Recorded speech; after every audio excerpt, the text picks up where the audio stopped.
Dun, dun, dun, dun, dun. It's Crypto Night in Canada. How's everybody doing? Good. Where's Candace?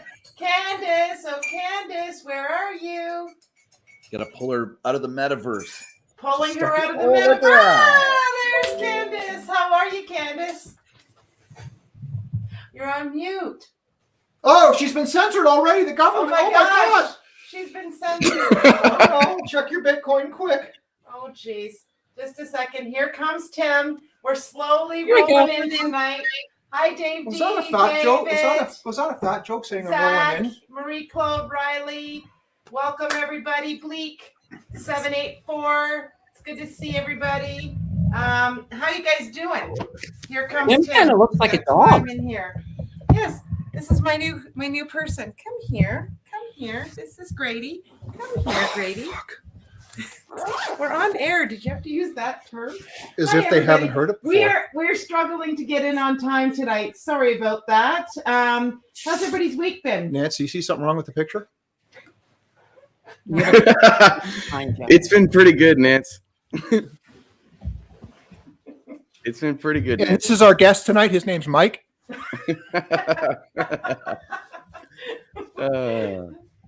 Who says that doing this is easy? Nobody. Nobody says that doing this is easy. Marina's in the house. Hi, Jill. Dalge is here. So, Crypto Night in Canada. Okay, Candace says, whatever you say to me, it's all meta to me.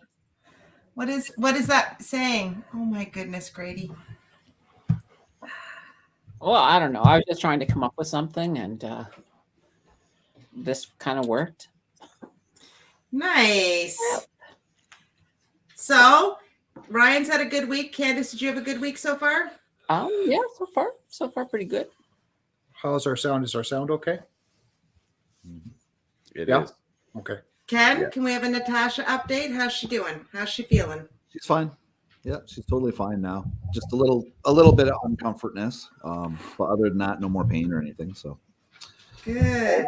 All good. That is good. How's everybody in the chat? Everybody having a good week so far? They're not going to immediately reply. You understand that, right? There's a time. Rocking and rolling. I could go to bed, Listen, after I went to all this expense and stuff to get here now. Anyways, well, Verena's good. That's good. We're all good. It's been a very weird week. Who thinks it's been weird? It's been weird out there. Yes, it's just weird. And hence the title of the craziness of crypto. Really not unclear anymore about anything. Not even sure what to think about a thing. So let me ask Candace a question because you're our TA person. You always look at everything. Mixed bag of reviews out there. What are you thinking is going on? Well, right now, while this whole thing is happening between Russia and Ukraine, everybody's sort of lost their wiggins. So I think there's going to be a lot of nervousness in the market for a little while, at least until we figure out how this is going to end, whether it's just going to stay at sanctions, or whether we decide to go a little bit further. Oil, I think, the oil sector, I think, is going to be one that will stay fairly, not get hit as bad as the rest during this, but right now it's going to be a fun one to buy. Well, I have a question for this panel. I think I might have said it on Ken's show the other night. How do we feel? Do we actually feel we're getting the straight goods about what's going on over with Russia and Ukraine?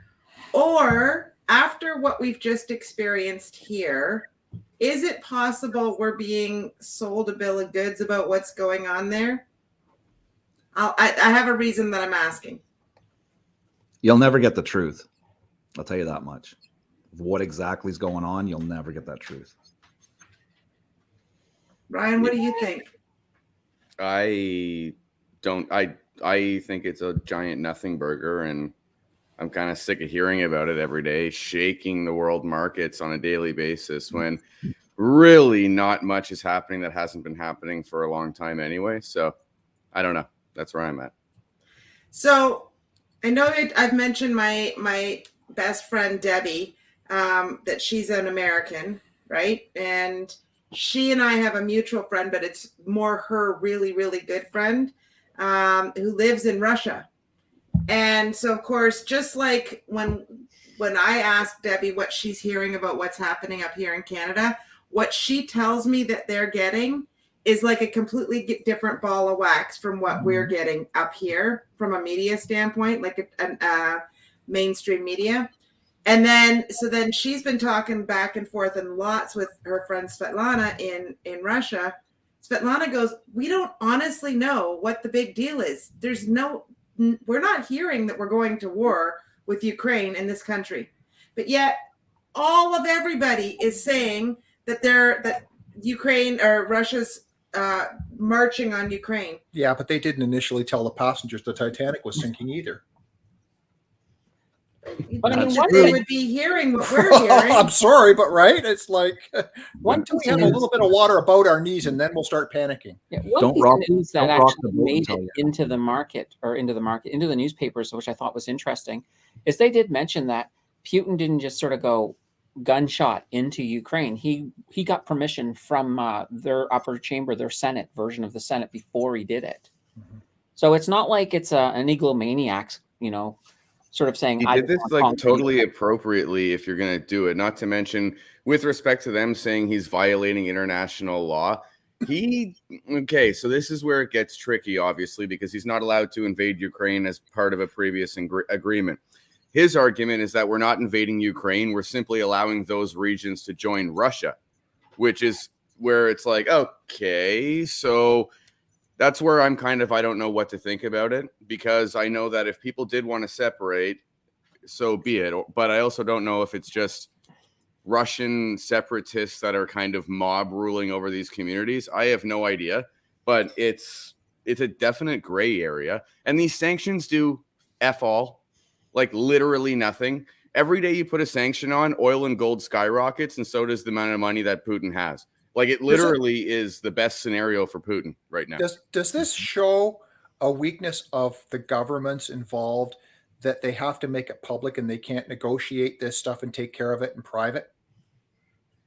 I That think it has to go public, that it has to get to something like this, that it has to go down the food chain and scare the crap out of everyone, that it affects the economy, that it affects this, that it affects that.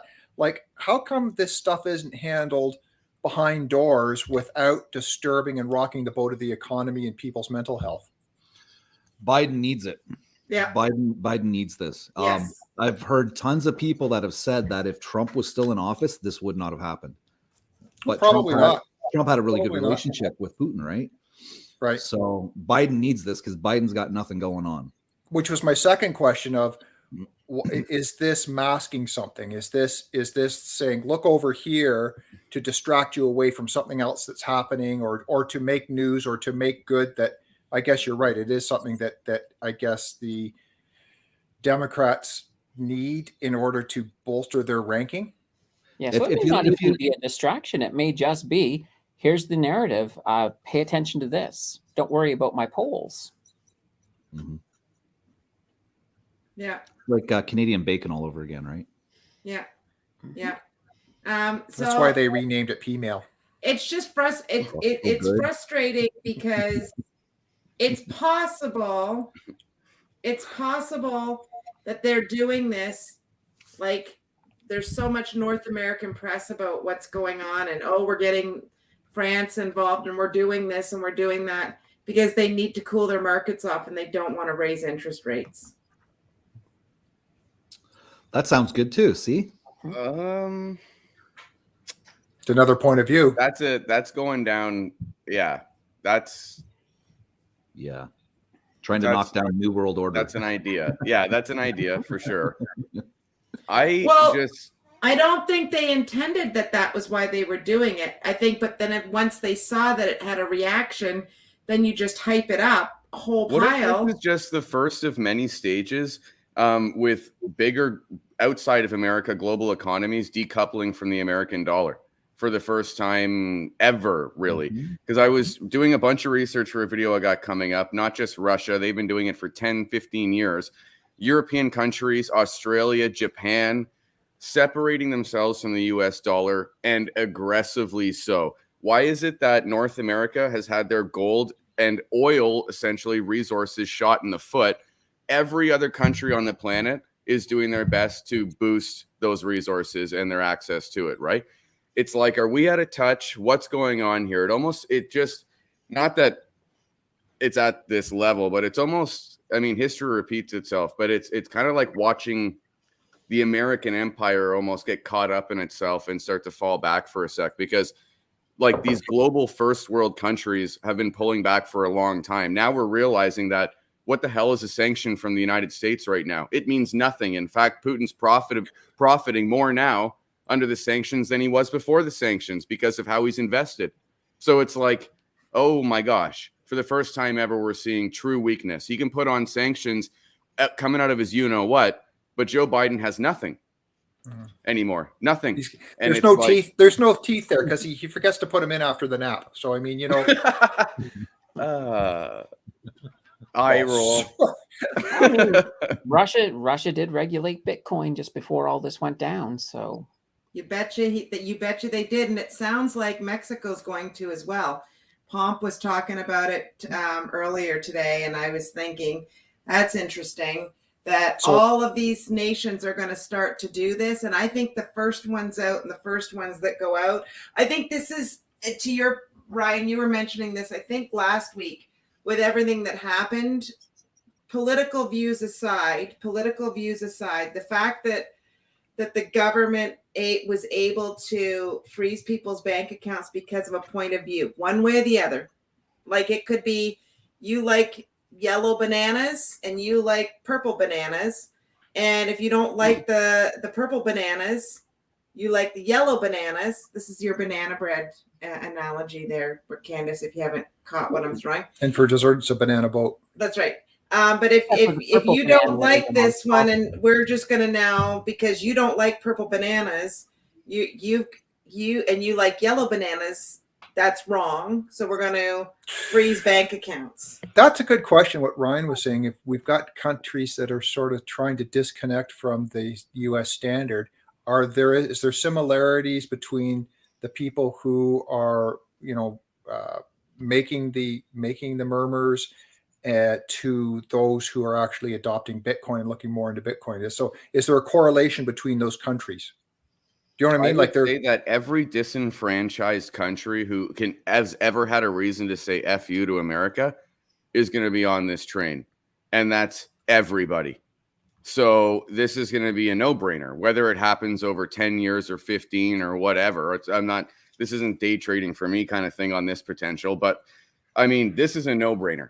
And the way that they're separating themselves again from the US dollar, if anyone actually, I mean, it's funny because you're starting to see economists from like CIBC and RBC really try to encourage people to invest in the Canadian dollar, especially as of late. Okay.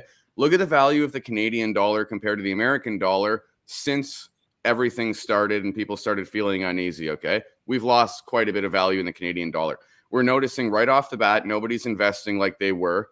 Okay. Despite what they're saying, 2021 had record numbers. This is a 2022 issue, right? So you're starting to notice these numbers drop like crazy. And then you think, where are we poised as a country if SH really does hit the fan and the American dollar isn't what it used to be? Well, we have nothing because we've killed our natural resources and we have no gold. We have nothing. America's got a little bit to rely on. It's just when we're starting to see these countries hold more euros, more Chinese yen, more gold, and try to expand their natural resource avenues, to me, it's like, who wouldn't be on this Bitcoin train as just one more avenue to get outside the US dollar? To me, it just seems like because now these, like, for instance, El Salvador posted for the first time double-digit GDP growth. Their tourism numbers have jumped in 2021 substantially, okay? It's almost impossible now to say Bitcoin has not helped that country. So who wouldn't want to? It's a giant FU to America, because America's got the ability to say yay or nay on every trade avenue or prospect that a small guy might have. But if you adopt Bitcoin ahead of the curve, wow. I mean, that can put small countries on the map. But anyway. Just 1 second before we continue on. You got to see what's going on here. Look, he's got his head on the laptop. Maxing out. He's like totally part of the conversation, and I'm apt to get a hot flash any second Oh, because good. you're sitting right on top of me. The dogs are going to go bananas. I'm going to spill tea in the wrong place, and all hell's going to Yeah, break well, loose. just it's a warning to everybody. Stay Just tuned. It record it might all. actually Record it happen. all. Make Yeah, sure it you is. It's record live Yeah. So for insurance. yeah, no. So it's just, you know what? This is all very unsettling, and it feels crazy. It feels like it's you just aren't sure where to go and what to do. Like I thought last year was at least somewhat more predictable than this year. This feels like we've gone off the rails a bit with our critical thinking process all over the map. Yeah, it's without getting too far down that rabbit hole. I mean, you got to thank YouTube in a sense, or the way that everything's changing and the way that information's consumed. Because even just 2 years ago, we consumed information differently than we do today. And I don't know. I don't want to give an opinion on it, but it's one of those areas that I believe that the situation, unlike the whole budget will balance itself thing, I believe this situation will resolve itself, whether that be through conflict or other means or whatever. I mean, hopefully other means, but situation's going to resolve itself, whether that, and hopefully through elections and all that. But it's people's, I mean, again, the way that we consume media is different now than it was even 2, 4, or 5 years ago. So I think people are just frustrated at maybe what they're seeing, as opposed to it being a brand new reality. Because I think it's always been a reality. It's just people tend to be seeing 10 times more now. But yeah, and you know, it's interesting. I know we talk a lot about inflation on this show, so I thought maybe we could dive into inflation, but from a different point of view this time. I want to talk about housing prices. So Tim and I are having a little look around about what's possible for ourselves, and you know where we might want to go, and making some changes for our living situation.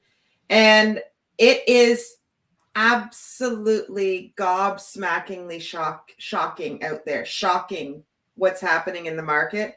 And I was talking to my brother, who is a banker, and he was giving me some really interesting information about, now he didn't give me any names. All I know is the circumstances, so I can talk about circumstances and not names.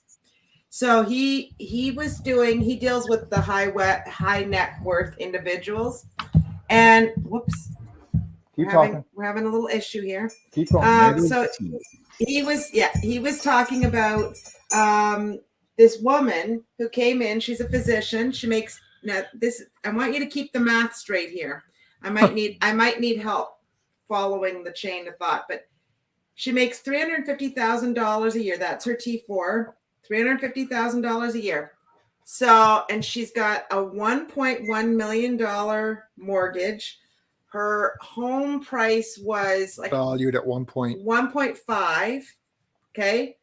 And so that means she's got the 25% down. So she's in the 25% down. She's got 400,000. She's got some loans, like her student loans from becoming a doctor. She's got 2 children. She drives a leased Mercedes. And so my brother and I started doing the math, and she came to him because she's not getting ahead. Like she's not getting ahead at all. Can't get her retirement savings, all that sort of stuff. So we started doing the math on it. You take the 350, you divide it, you take 50% off because you're in a 50% tax bracket. That doesn't even account your group benefits, your CPP, UIC. You've got then she's got the car, which is $1,600 a month. with insurance and gas, because she'd have to put the premium gas in. Then on your home, she doesn't even, so it's about $5,000 or $6,000 mortgage payment, depending on what she's done from Just her cost of living, call it. and then she's got her monthly expenses, right? Food, Okay. all the utilities, all the internet, cell phones, you name it, all that sort of stuff. And don't even count if she's got any kind of consumer debt in there, not even to count the student loan debt. And my brother said, yeah, she's going backwards every month. Can you imagine? So the reason I say this is because Tim and I we were going for dinner to our cousins in Woodstock. And we thought, we'll go look at a couple of open houses. We sort of know we live small. Tim and I live small. We try to live at our means or below to kind of capitalize. And you guys were on this channel with Journey with you. We've been living small. And so I thought, okay, let's go and see what's available. So we went into Woodstock. We went up to this first open house. It's on an incline. Like when I say an incline, like I'm talking, you come out your driveway, you have to mountain climb up one direction, or you have to control your walk going down the direction. And I see it's right in the middle. And I'm thinking, oh my goodness, this is a bit crazy. The cars to get into this open house were lined up the street. It was a blinding blizzard snowstorm. But even still, people, cars, you open the front door and you hit the refrigerator. If they had 5 cabinets in this place, I would be surprised. Tim couldn't stand up in any of the bedrooms because he's 6'6". So that was a challenge for us. And I'm like, that was listed at $596 in Woodstock. And that would go in. She said they were taking offers today. I bet you if I went back on and looked now, I bet you they got over 600,000 for that thing. Like, it is unbelievable.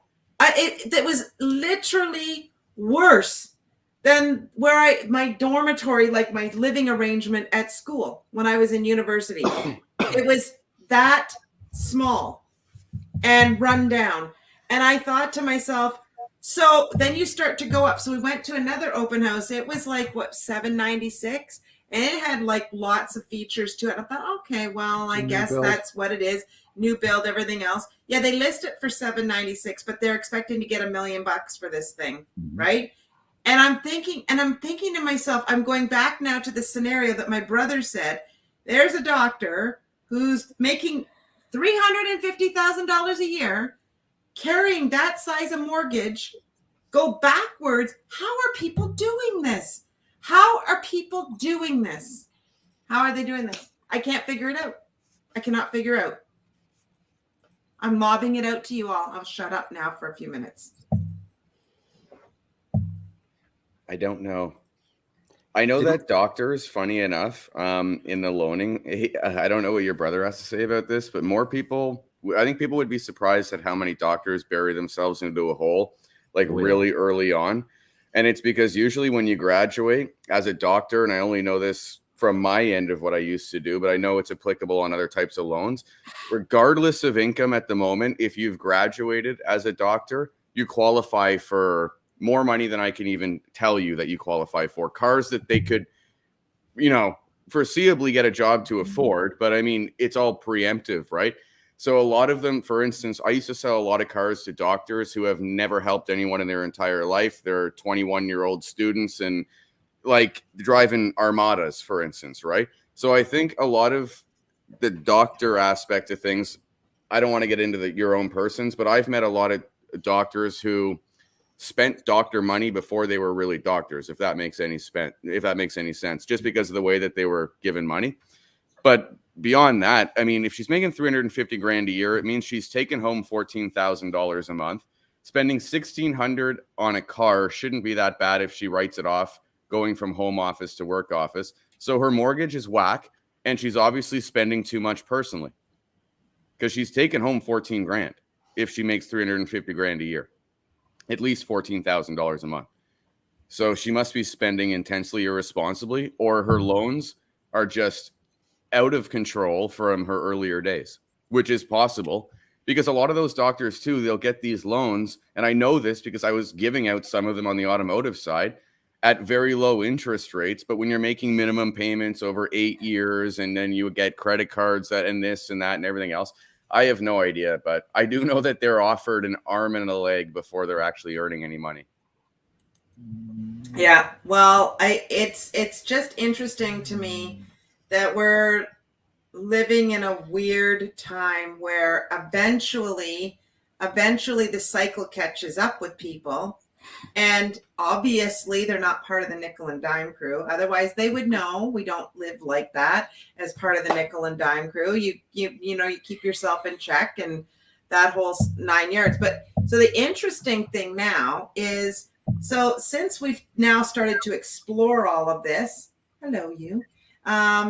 we've now realized it might actually be a renter's market. Stop. The dog's now playing with the cord here, if you're wondering what's going on.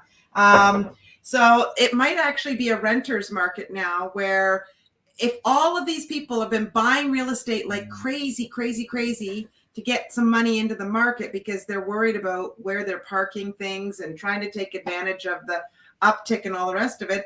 So how are they all affording it? They're trying to rent it out. There is a lot available for rent right now.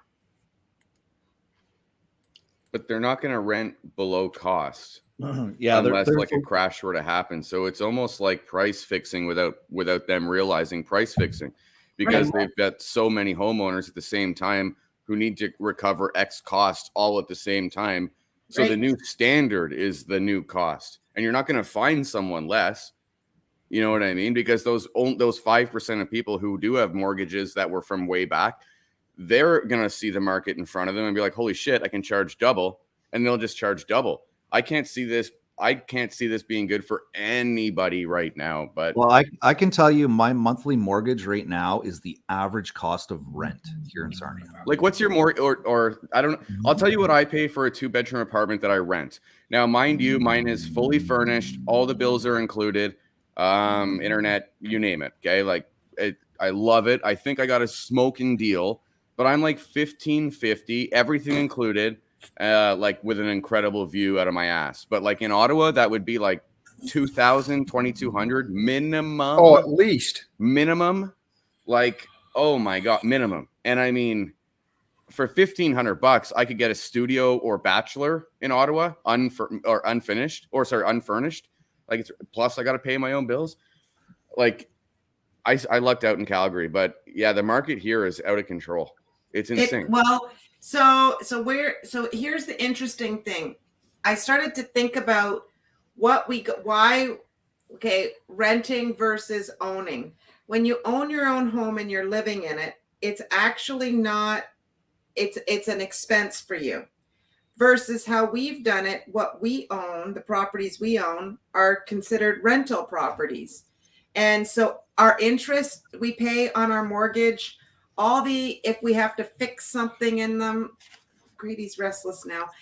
If we have to fix something in it, if we have to do anything, all those expenses are write-offs against what the income that we're earning in it, versus just living. If you go and rent a place, this is this fine line you walk. But if you go and rent someplace, if something goes down in a property, a tree falls down, takes out a chimney, you have to get the tree cut down and the chimney repointed. You know, if it was my own home and that happened, then that's just a straight gets rid of cash out of my pocket. But it's not, I can't write that off. I can't write it off as an expense against anything.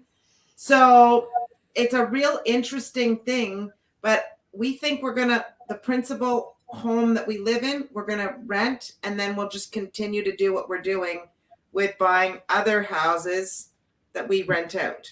Well, I know it sounds crazy, but that's what we're thinking of doing. This may be a little bit shady, but why couldn't you rent your primary residence to somebody you know and then have them sublet it to you? Say that again. If you take your primary residence and sublet it to somebody you know, rent it to somebody you know, and then they sublet it to you.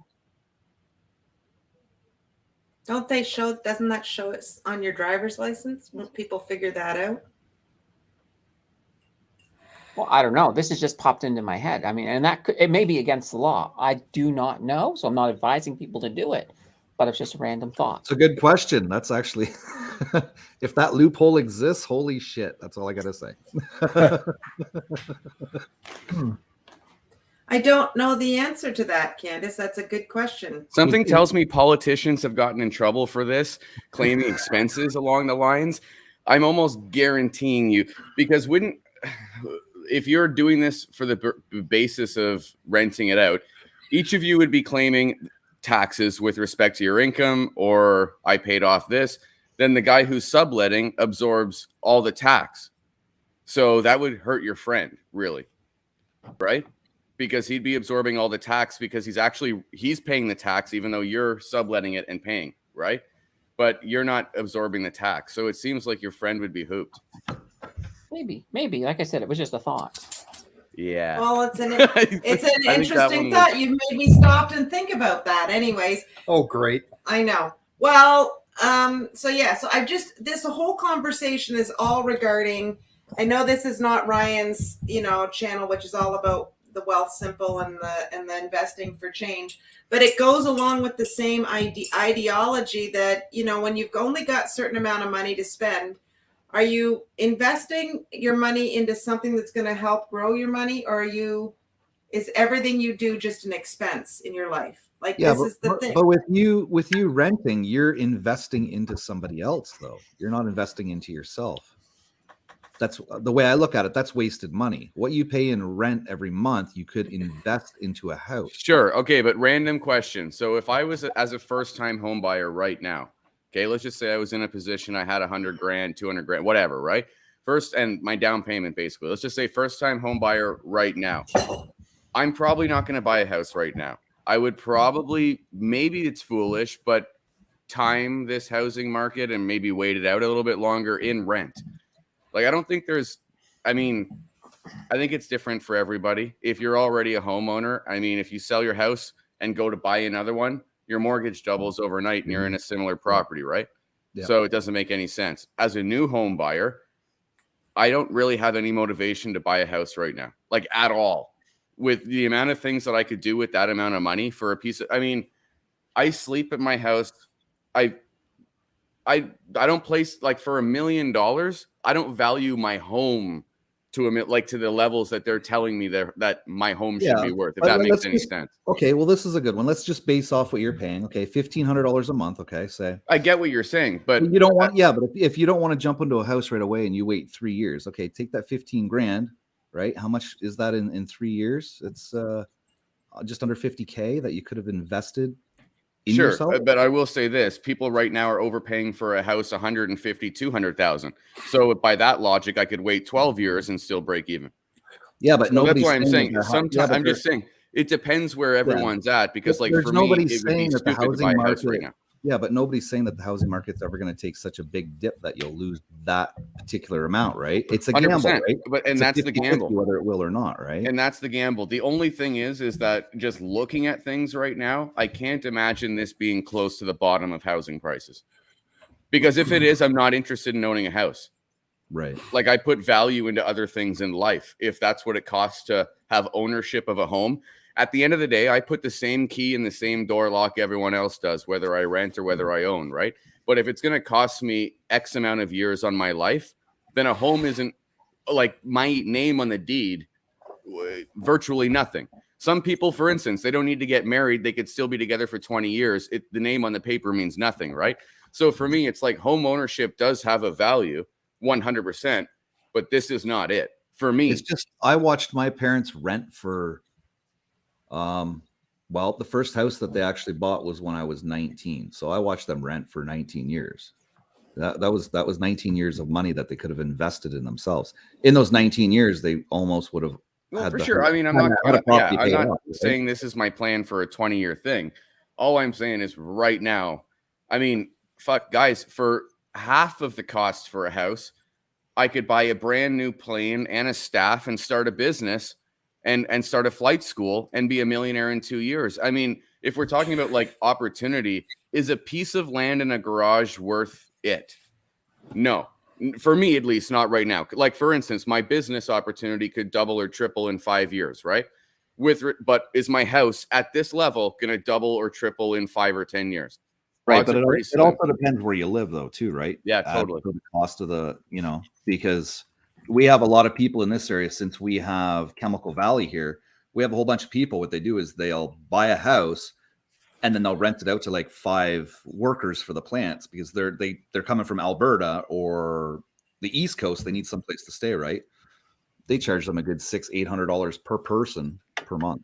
Yes. Okay. Just to go on that, I lost out on a purchase of a house because of that. Somebody beat me to it. 2 months later, I seen them online selling it out renting it out by single rooms. All I'm saying is that, like, if I'm going to compare it to let's just compare it to the price of Bitcoin right now. It feels like housing market is near the all-time high, and it feels like people would be hustling me to buy Bitcoin at 65,000. With hindsight being that it's going to come down to 40. It doesn't take a genius to realize the housing market will come down with interest rates and aggressive interest rates at a rapid rate, right? So all I'm saying, because Jill had a good comment here, she made $70K on a house, and that's why I'm saying, because I think maybe everyone's missing the point. Timing the cycle. Housing market has cycles too. So this is not an area like when you see a house in friggin' Brampton, $400,000 over asking, and it's a crap bungalow. Look, it's not worth it. And they made a massive mistake. Like, you better hope that they have money in the bank, because if housing prices were to go down, you're never going to have foreclosures like the United States. But for people who can barely afford what they got and they overpaid, okay, and maybe not necessarily the right area, you're friggin' right. There's going to be foreclosures in this country, man. Maybe not like crazy, but there absolutely will be. Like, this is so obvious. That's all I'm saying is I wish I could own a house, but that's where I was going, Brian, and Ken. Ultimately, it pains me to think about paying what we would pay. So in our particular case, we're getting a sweet deal where we are here, sweet. And I know it. And that's why we did what we did. It helped us a lot. It's our friends. So it was a great situation. So it pains me to think about renting again, but even try going out now, what you have to put down on a property that, to Ryan's point, is so grossly overvalued from my point of view too, to pay out, to even get a $2,000 mortgage payment, because that's not what you're paying for some of the stuff that's even here. I have to be within a distance that I can get to my office, because we're going to go back to the office shortly. My boss told me today. So in my mind, I'm thinking, oh my God, like what's a person like us to do? I don't want to overpay. I don't want to, all that stuff. I don't want to do. I'm very nervous. Like, Ryan, there's no way he could pay a mortgage payment of $1,500 and get anything around here. No way. And well, it's not even, this is the thing. A mortgage payment's one thing. It's the down payment required for so many people as well on even at a first-time home buyer rate. Let's say you're not self-employed and you get 5%. 5% of $750,000 is still a chunk of friggin' change if you don't have parents that are helping you out, right? That's $35,000-$40,000 immediately. And that doesn't count the extras that you're going to need, because you really should. I mean, that's an $80,000 endeavor. Now, for me, if I'm self-employed, 25% down on an $800,000 house. Yeah, look, if I have $200,000 cash, promise you I'm not buying a house. I'm starting a business, and I'm doing something crazy to turn it into $1 million. Because with $200,000 cash, I can do so much more than risk it on a housing market in this cycle right now. That's all. That's the only thing where I'm at right now. I know people might disagree, but I'm more than content renting so long as people are paying $1.5 million for a bungalow that was built in the 1950s. Like, I'm certain, like, that's just the way it is for me. I'm more than comfortable. It freaks me out.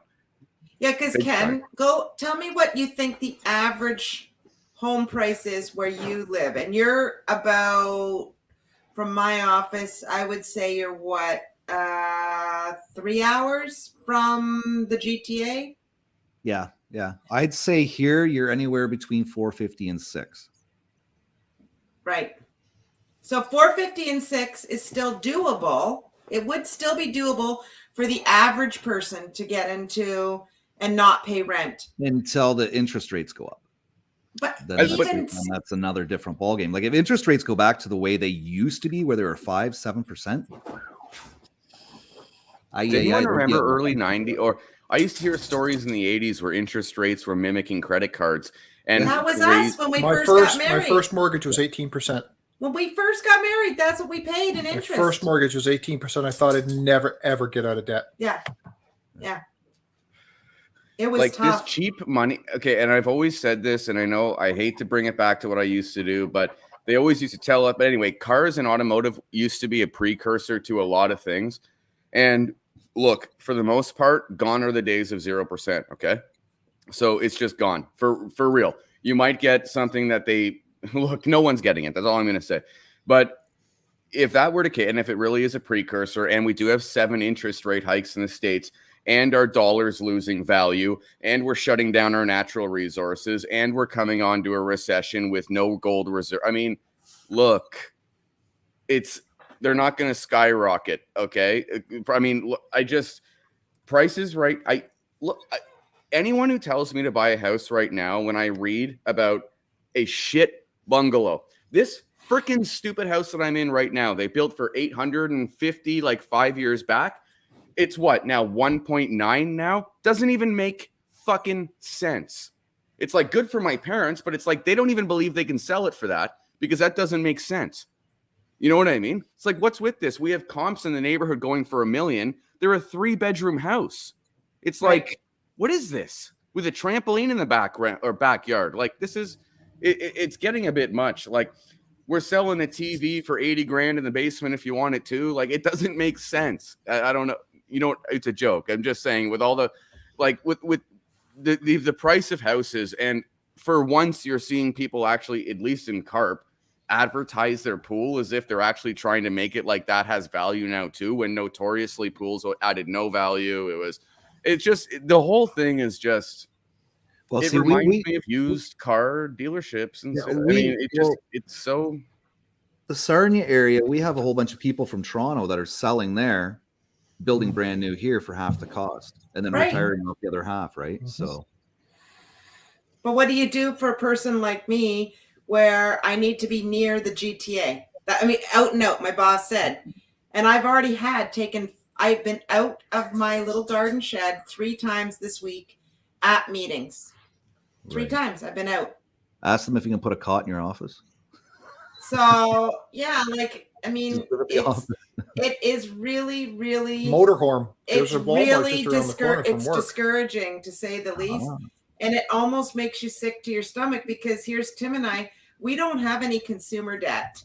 And what I mean by consumer debt, we don't carry credit cards. I think you gave Candace's show the tip that a long time ago, because when we were younger, we got into trouble with credit card. You know, you just get out of control. Everybody's gone through their phase where they've had too much. So what my strategy was, and Tim and I talked about this, was that I said, take my paycheck, what I get in, and do not go of our credit card limit. Don't go above 1 pay cycles. Because then I know even if we get slightly behind off of that week because we have to pay something else, by the end of the month, that thing will be completely paid off. And guess what?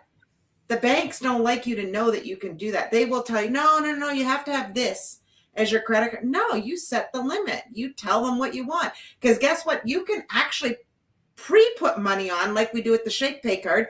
If you want to buy something that's above your limit, put the cash on the card and it still works. And you can also put that on there to increase your limit when they won't increase it as well.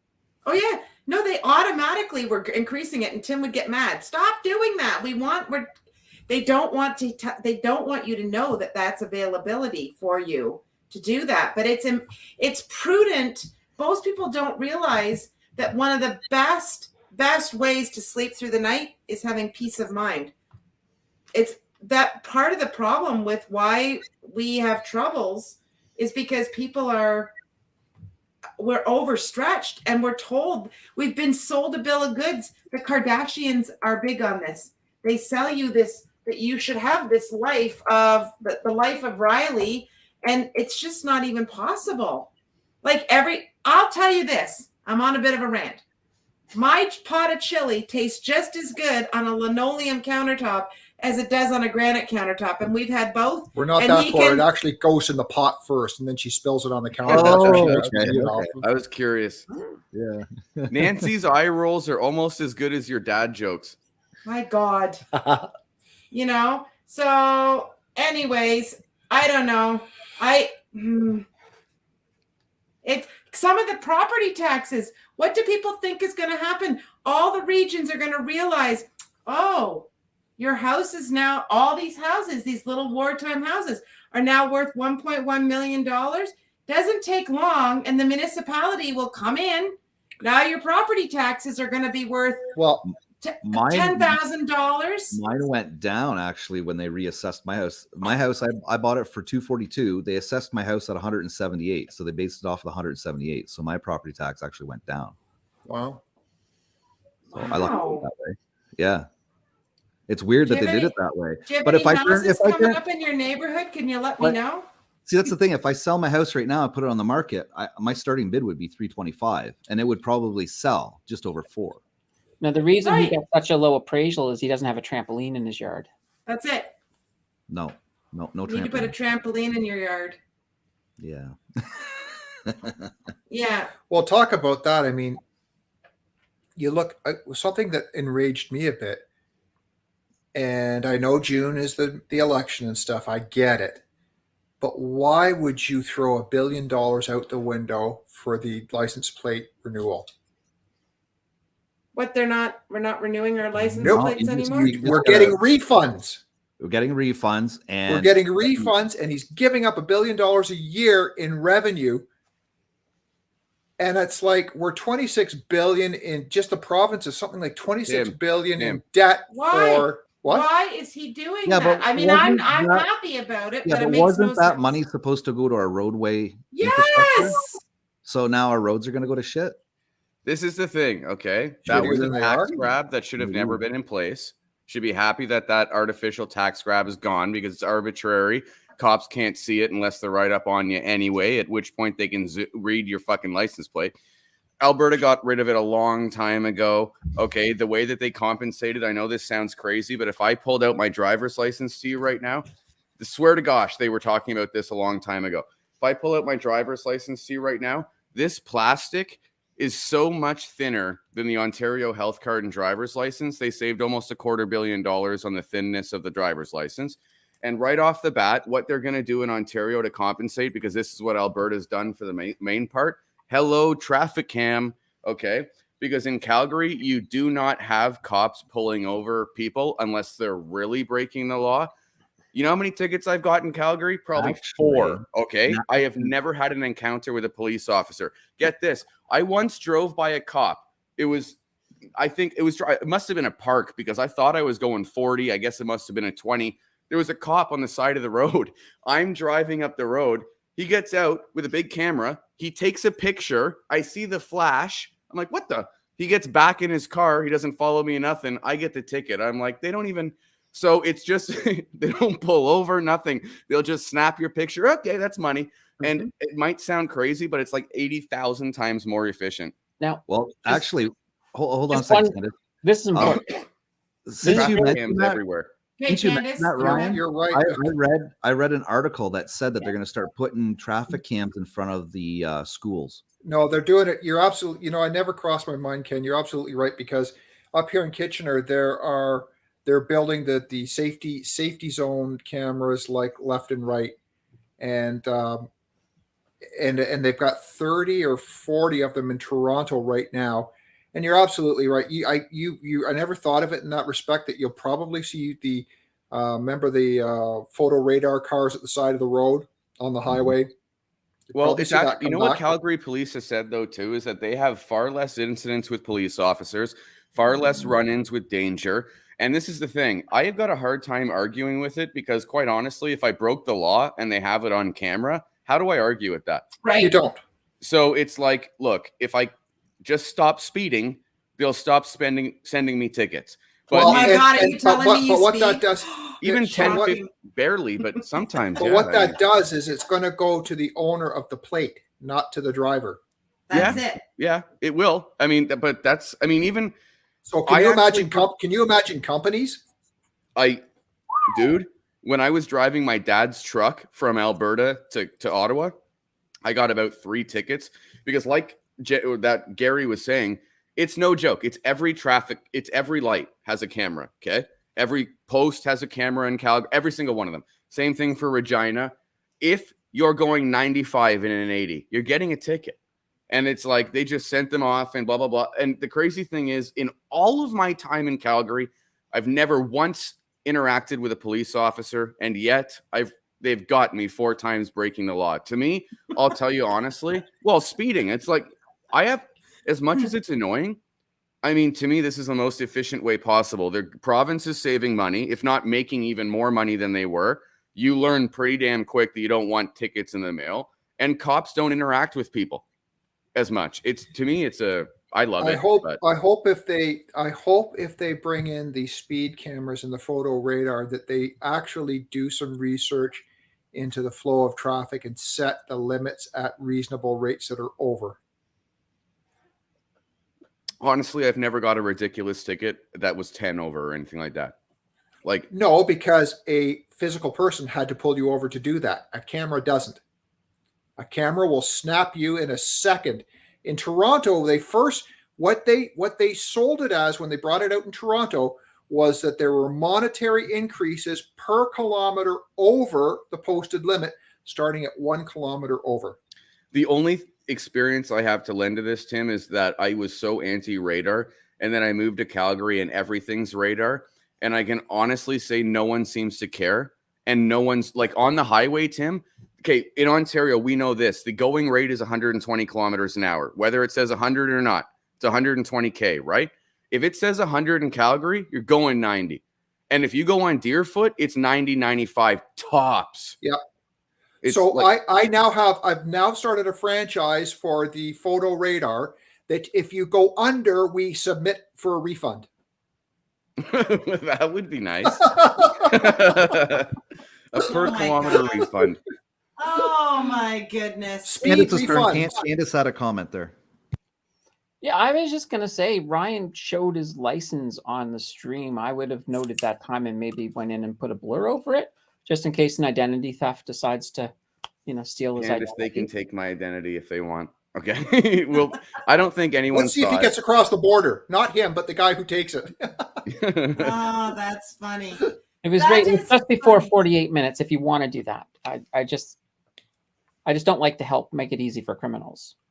Okay, so I'm going to do this, though, then, because there is something cool, and I'm covering everything. But on the Alberta driver's license, when I saw a Velociraptor, I'm like, cool. Oh, there you go. There you go. You're in the club. You're in the club. Yeah. So I think it's time we switch gears a little bit and we go to our Metaverse update. Are we ready to go, Miss Candace? Yeah, I can be ready. Okay. Genuine, while we're doing that, he says you can download an app for radar location. So in Calgary, they tell you on the radio. Well, Waze does too, eh? Like Waze, I'm sure. Well, before Google bought it. You mean Wazi? Whatever. Yeah. Wazi. That's funny. But they were building in where the radars were and everything like that. Now I don't know if they've taken it out because Google bought it, but yeah, you're absolutely right. There's stuff that's out there, and that's. I love it, dude. When I turn on the radio in Calgary, they're like 6 cops at the Deerfoot exit here, 7 cops past that. Watch out! You can do everything else you want past them. Have a good morning, folks. It's like the most amazing. Stand back! thing. He spilled his coffee. That's right. That's right. Pylons all over the place. Are you pegging her in here? Yeah, hang on. Just one second, Candace. All righty. And now we're in our top 10 Metaverse cryptocurrencies brought to you by Mountain Finance. Perfect. Oh, this week we had a little bit of an issue. Almost everybody was down. And we're talking both cryptocurrency and stocks. So it was a very red week for everybody involved. So this is more or less who lost the least opposed to who were the big winners this week. But we do have some new people, and let's get this going. With number 10, we got Museum of Crypto Art. We've seen them before. They have come back with their vision to bring the metaverse architects, artists, and enthusiasts together to create worlds, museum wings, and exhibits. They're a little bit of they almost feel a little bit like a rebellion, but in a good way for artists and just getting their information out there by using NFTs. So that's pretty cool. They're back in. We've seen them before. In at number 9, Wilder World. They fell a total of 18% in the week. They've simply been holding on. I think they were in the same spot. I know it shows it as new, but this actually should have been 9. So that was an error.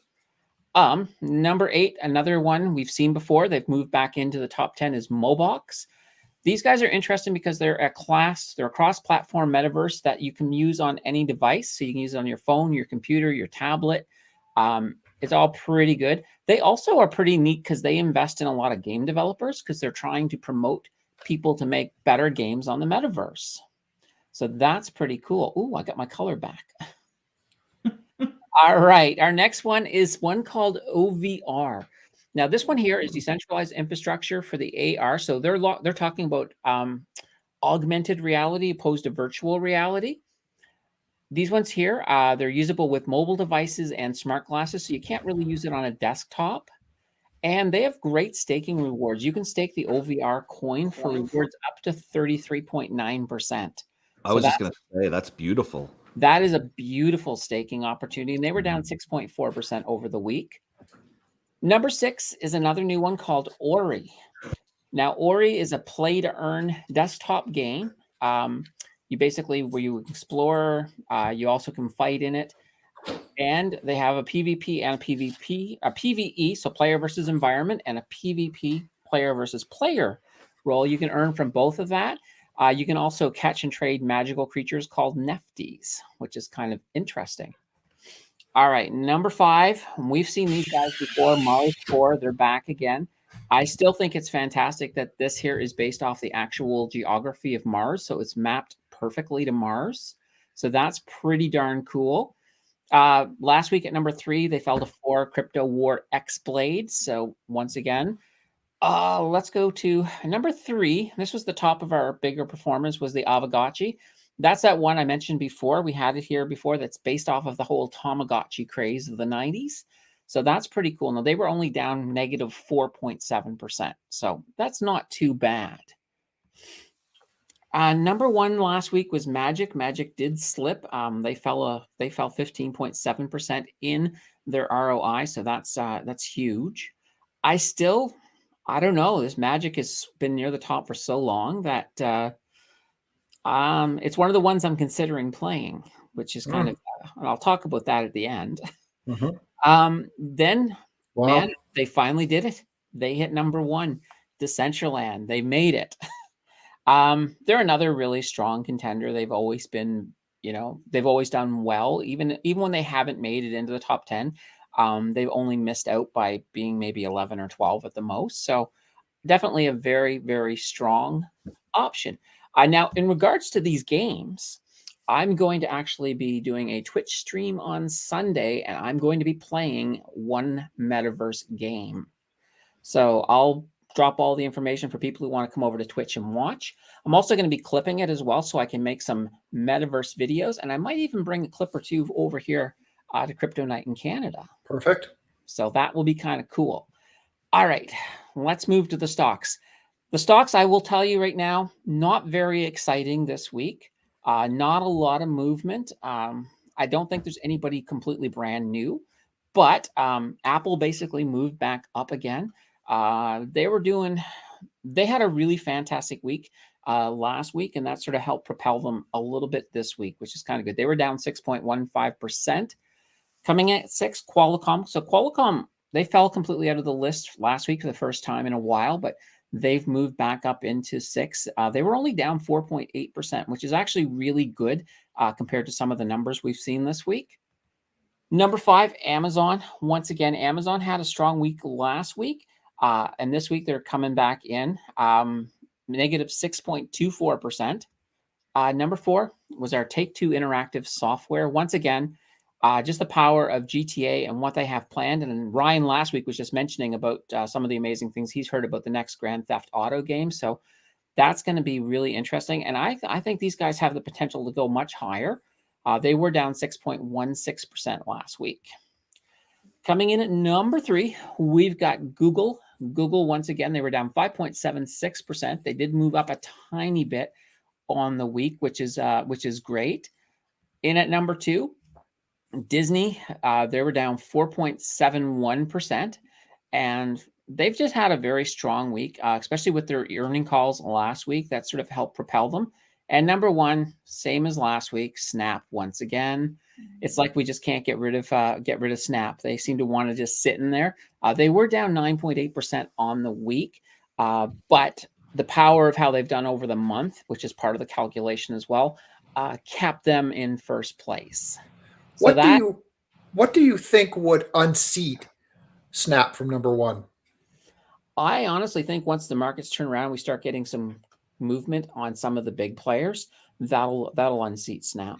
Is it fair to say that Snap is only there because of their absolutely ridiculous pump that they had? Like, because Snap is not really a giant player. Like in the list for sure, but number 1, I think it's fair to say they've even coming down 10%. They're still riding pretty damn high off of that pump. But is that they only just beat Disney this week? In the calculations, there was less than a percent between them and Disney in the end, and that's part of what's been holding them the last 3 weeks is that big pump that Ryan has mentioned. Because I play a little bit more weight on how they did in the last week, but how they've done over the last 30 days also is a part of my calculation factor, and that has helped Snap significantly over the last few weeks. So if they're in number 1 again next week, I would actually be surprised, because that bump is getting ready to drop off. Be interesting to see if the chip maker Frito-Lay comes through in a crunch on this stock market next week. That was actually almost funny. No, it'll just be a dip. Oh, nice seeing you, Cad. Bye. Yeah. Well, you know why when you tear open a bag of Frito-Lays, people get angry? Because they usually end up with a chip on their shoulder. Oh God. I well know. Done. I know. And the politicians can't use it because that's double dipping. Unless your name is Trudeau. Well, you know. Holy shit. What's up, Neil? Oh, and holy cow, we got the hunter visiting us while we were away. I'm chilling on the porch. It's a little chilly here, but some of the kids are up, so I got my heavy jacket on and I'm hiding. You almost blend in with the wall. Yeah. Actually, the funny thing about this jacket is it's a Frozen jacket. Like, it's branded by Disney. And I found it on a clearance website, and my girls went berserk when they saw it. So, but it is so warm. Like, it's pretty cold up here. So, but hey, how's everyone doing? For us? Yeah, I can let it go, let it go. I know that song very well. I heard that song so many times when I was at work once that it was at a point where I was starting to vibe with it. I'm like, oh yeah, okay, let it goes on again. And I'm just like, oh my God, I'm losing it. Where were you working? Oh, that song. Jeez. Where were you working when that song was on heavy rotation? That was when I very first started selling cars in 2017 or 2016 or 17. That's interesting. Dude, it was on the dealership every day. I'd be sitting there and I'm like, this is some bullshit. And then you get like a month into it and you're like, you know what? I'm cool with this, man. And then you go out for cigarette breaks. It's like it's like the bell with the cat. Like every time it would come on, you're on like break time. It was the weirdest thing, dude. But yeah. Yeah. So Joe got me a new co-host. The what? A new co-host. Oh God, she bought some banana merch. Jeez, Is that Louise. Banana Andy? Banana. Banana Andy? Yeah, a whole big ass Oh my banana. God. Why doesn't it have a leather mask on? I'm joking. Wow. I'm joking. Had to. It's a joke. No one gets it. Let's start a That's GoFundMe the page best thing. for it. That's it. We'll get a We'll get to GoFundMe to get this banana all set up in leather. Just remember, Ryan, you're in Ottawa and Candace is in Ottawa, and I would sleep with one eye open. Classic. No one gets it. That's the best part. Okay. Well, There. except for people who've been to Ken's show. Yes. Yeah. All the more reason get to it. watch. Yeah. They get it. Oh, hey, Nancy. Neil, you Hello. came. I'm crawling out of the woodwork. You look like you're Nanook from the north. Are you sitting outside? I am outside on my porch. Nice. Got to repeat it Yeah. because she showed up. You know, That's I'm okay. running out of content, so I figured I should at least fix up the background and change the scenery, right? Oh, you guys are funny. Yeah. Candace, so I'm what sorry I miss? missed. I'm sorry I missed some of your stuff. I'm gonna have to watch it on repeat. Oh, yellow banana. There you go. Yeah, I see you missed the banana too, but This is going to go somewhere bad if we don't change the subject. Yeah. Totally. I'm like It's on the edge here. going. I'm on the friggin' edge. We'll bring it back on Friday. We'll bring Chiquita this or back on not, Friday. Del Monte isn't going to stick around. Oh man. yeah. Oh, you this could that's- actually is have tonight. full banana costumes. we could. What? Okay, Candace. Now. Yeah. Yeah. Okay, I have What a were we question, talking Candace. Candace, do you like bananas, or is it just a word you like to use? Oh, it's just the word itself. I mean, I like bananas. I can't have bananas. Although this right now, this coffee is banana banana. cotton candy coffee. What? So it's basically regular coffee with some sugar-free banana syrup and some sugar-free Oh, cotton okay. candy syrup, and it just mixes together, and it's just fantastic. It tastes awesome. Wow. Interesting. Wow. Interesting. Something new for Wouldn't- Tim to try. Something new. Would you try that? It is It banana. actually does taste really good. Cotton candy. So Neil, hold on. Neil, what's up, bro? Have you been affected by this open sea phishing attack? What's up in the NFT space, man? Yeah. While you're here. I haven't been affected, knock on wood. But I hit a drop today. I got a Black Panther, one of the commons, which I haven't hit a drop in a couple weeks, so that was pretty good. Nice. And just holding steady right now. Not really paying much attention to the market. I've already kind of made my choices. I'm sitting there. I actually won a horse last week in one of those Twitter giveaways, so I added another unnamed horse to the stable, which was nice. Good. Yeah, so just I haven't really been that active on Twitter lately. I've been work's been busy, and we went and visited some friends last weekend, so that was nice. Getting out. Nice. When you went and visited friends, do you ever talk to them about crypto and NFTs? Well, it was really interesting because he's a farmer. So I went up and it was like they just bought 250 acres in like Powassan or something like that. And we were chatting about it, but he was only interested in the car ones because we're both F1 fans, but he didn't really know much about it. But he was asking about Bitcoin, and of course I was like, I actually don't have any Bitcoin, and everyone thinks I'm crazy. Maybe I am, but you know.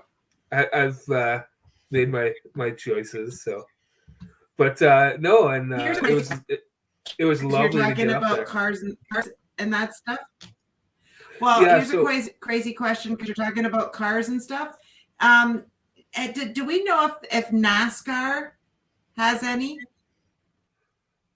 Well, like, has an they NFT? actually. So they've partnered with Zedrun actually, and there's NASCAR skins that are involved in that game. I haven't really seen anything else that's NASCAR yet, but I'm sure they're starting to make their moves and they're taking the positions to release stuff. Yeah, it's it would only make sense, right? It's another revenue stream. So what business wouldn't want to add another revenue stream that seems to be new and growing? Exactly. Think it's the same target market? Well, I think younger fans would definitely be into it, but I don't know. Everything takes time. It just depends on how big a collectors people are. According to the NASCAR website, they're actually going to debut in Zed Run, which is another horse racing NFT. What? Zed Yeah, Run. so they've got skins in Zed Run already. So you can buy a NASCAR pass, which also is going to get you probably extra airdrop of the token. But they have a few, and yeah, they've partnered with Zed Run a while ago. I honestly haven't been that involved in Zed Run lately. I actually have to go and activate all my horses after an update, which is it's like it apparently takes 5-6 minutes, but I've got to go do it for every horse and then reclassify them and so on. It's a pretty big update for the game. So, but yeah, I think it's interesting that they partnered with a horse racing. But I think for sure they're going to come out with like their own like one-off NFTs for drivers, cars, teams, things like that. Let's see what this season brings. Well, and I'm wondering too, after we were talking about food in the metaverse and food and NFTs, that whole blending of like what Gary Vaynerchuk did with his Fly Fish Club, is there a way for, like, the NASCAR fans are very devout, and is there a way for them to do something similar? Like if you buy an NFT, then you could go down into the pit, like you get to participate in. You get a hot pass or a cold pass. Something where there's cocktail parties or whatever you call them, tailgating It's parties. NASCAR. There's no cocktail parties. I don't know. You've never taken me, so I The have closest to you get to a cocktail I had party to is assume. drafting. Tim, why have you never taken her? Jeez. Never. Why? I wouldn't like it, I don't think. The first car to go by and she goes, that stinks. That's loud. Why is that so loud? I think it would make sense. And I think if that's the way they started going, because more and more people have phones and so on, and doing these things is not so foreign or difficult or kind of daunting of a task, I think you'll see they'll start releasing NFTs with things like you said. It just depends how they want to go about it. But like for most businesses, especially with fans, I think, it's a revenue stream. So why wouldn't you at least explore it and, try and launch something? Yeah. So it's the Wild West. And it's why I kind of decided a few months back to reallocate most of what I'm holding, because crypto's early. NFTs is ridiculously early. So it's kind of like how Ken's, he's got his small micro caps and he knows his stuff and he gets in on that. I just think like NFTs is so new that's why I'm just trying to grab as much as I can. The drops for VV are good. There have been a lot of pullbacks and a pretty big drop on VV recently, but they recently started to have access to transfer funds off of the app. So people are starting to take profits, so they're selling and so on. So it's slowly coming along. So I think you're going to see the evolution of the app now. But I still think like long term, getting a Black Panther first edition, right, like collectible, it's still going to be valuable long term. And this is more of a long term strategy. Like this isn't a quick buck as much. I'd like to try and make this long term work pretty well. Hey, buddy. It's Crypto Night with the dogs today. Crypto Night and Canine. Yeah, Crypto Night and Canine. Shiba. Yeah, is that why you got involved? Yeah, looks That's like why... a Shiba or a Doge. Yeah. Now all we need is Crypto Kitty Night in Canada. Where's Candace's kitty? She's sleeping. Is she? Yeah. That's good. Hey, Candace, I got a question for you. With all this hype that's going on right now of get everything off onto your private ledgers and stuff like that, are the staking rewards for like USDC and Bitcoin as comparable to if you left it on a Celsius or a BlockFi if you put it on Ledger and stake it? Do you know that? I don't know the answer. No, well, you can't, like USDC Yeah. and Bitcoin, you're not going to get anything when you have it on a ledger. But proof of stake coins like Polkadot, for example, you can stake that on your ledger and get your 12%. Because it's not staking when you're getting interest from, let's say, Celsius for Bitcoin, they're basically just giving you that interest to keep your coin on there so that they can keep it in their So balance. they're circulating it, right? Exactly. Yeah.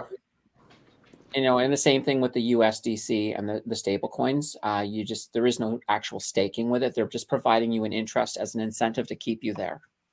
How much value does that 5% bring you, though? Like, if you're even asking the question, I wonder if you even care to have it on cold storage then, if that's the case. Just because the 5% is seemingly like nothing at the end of the day.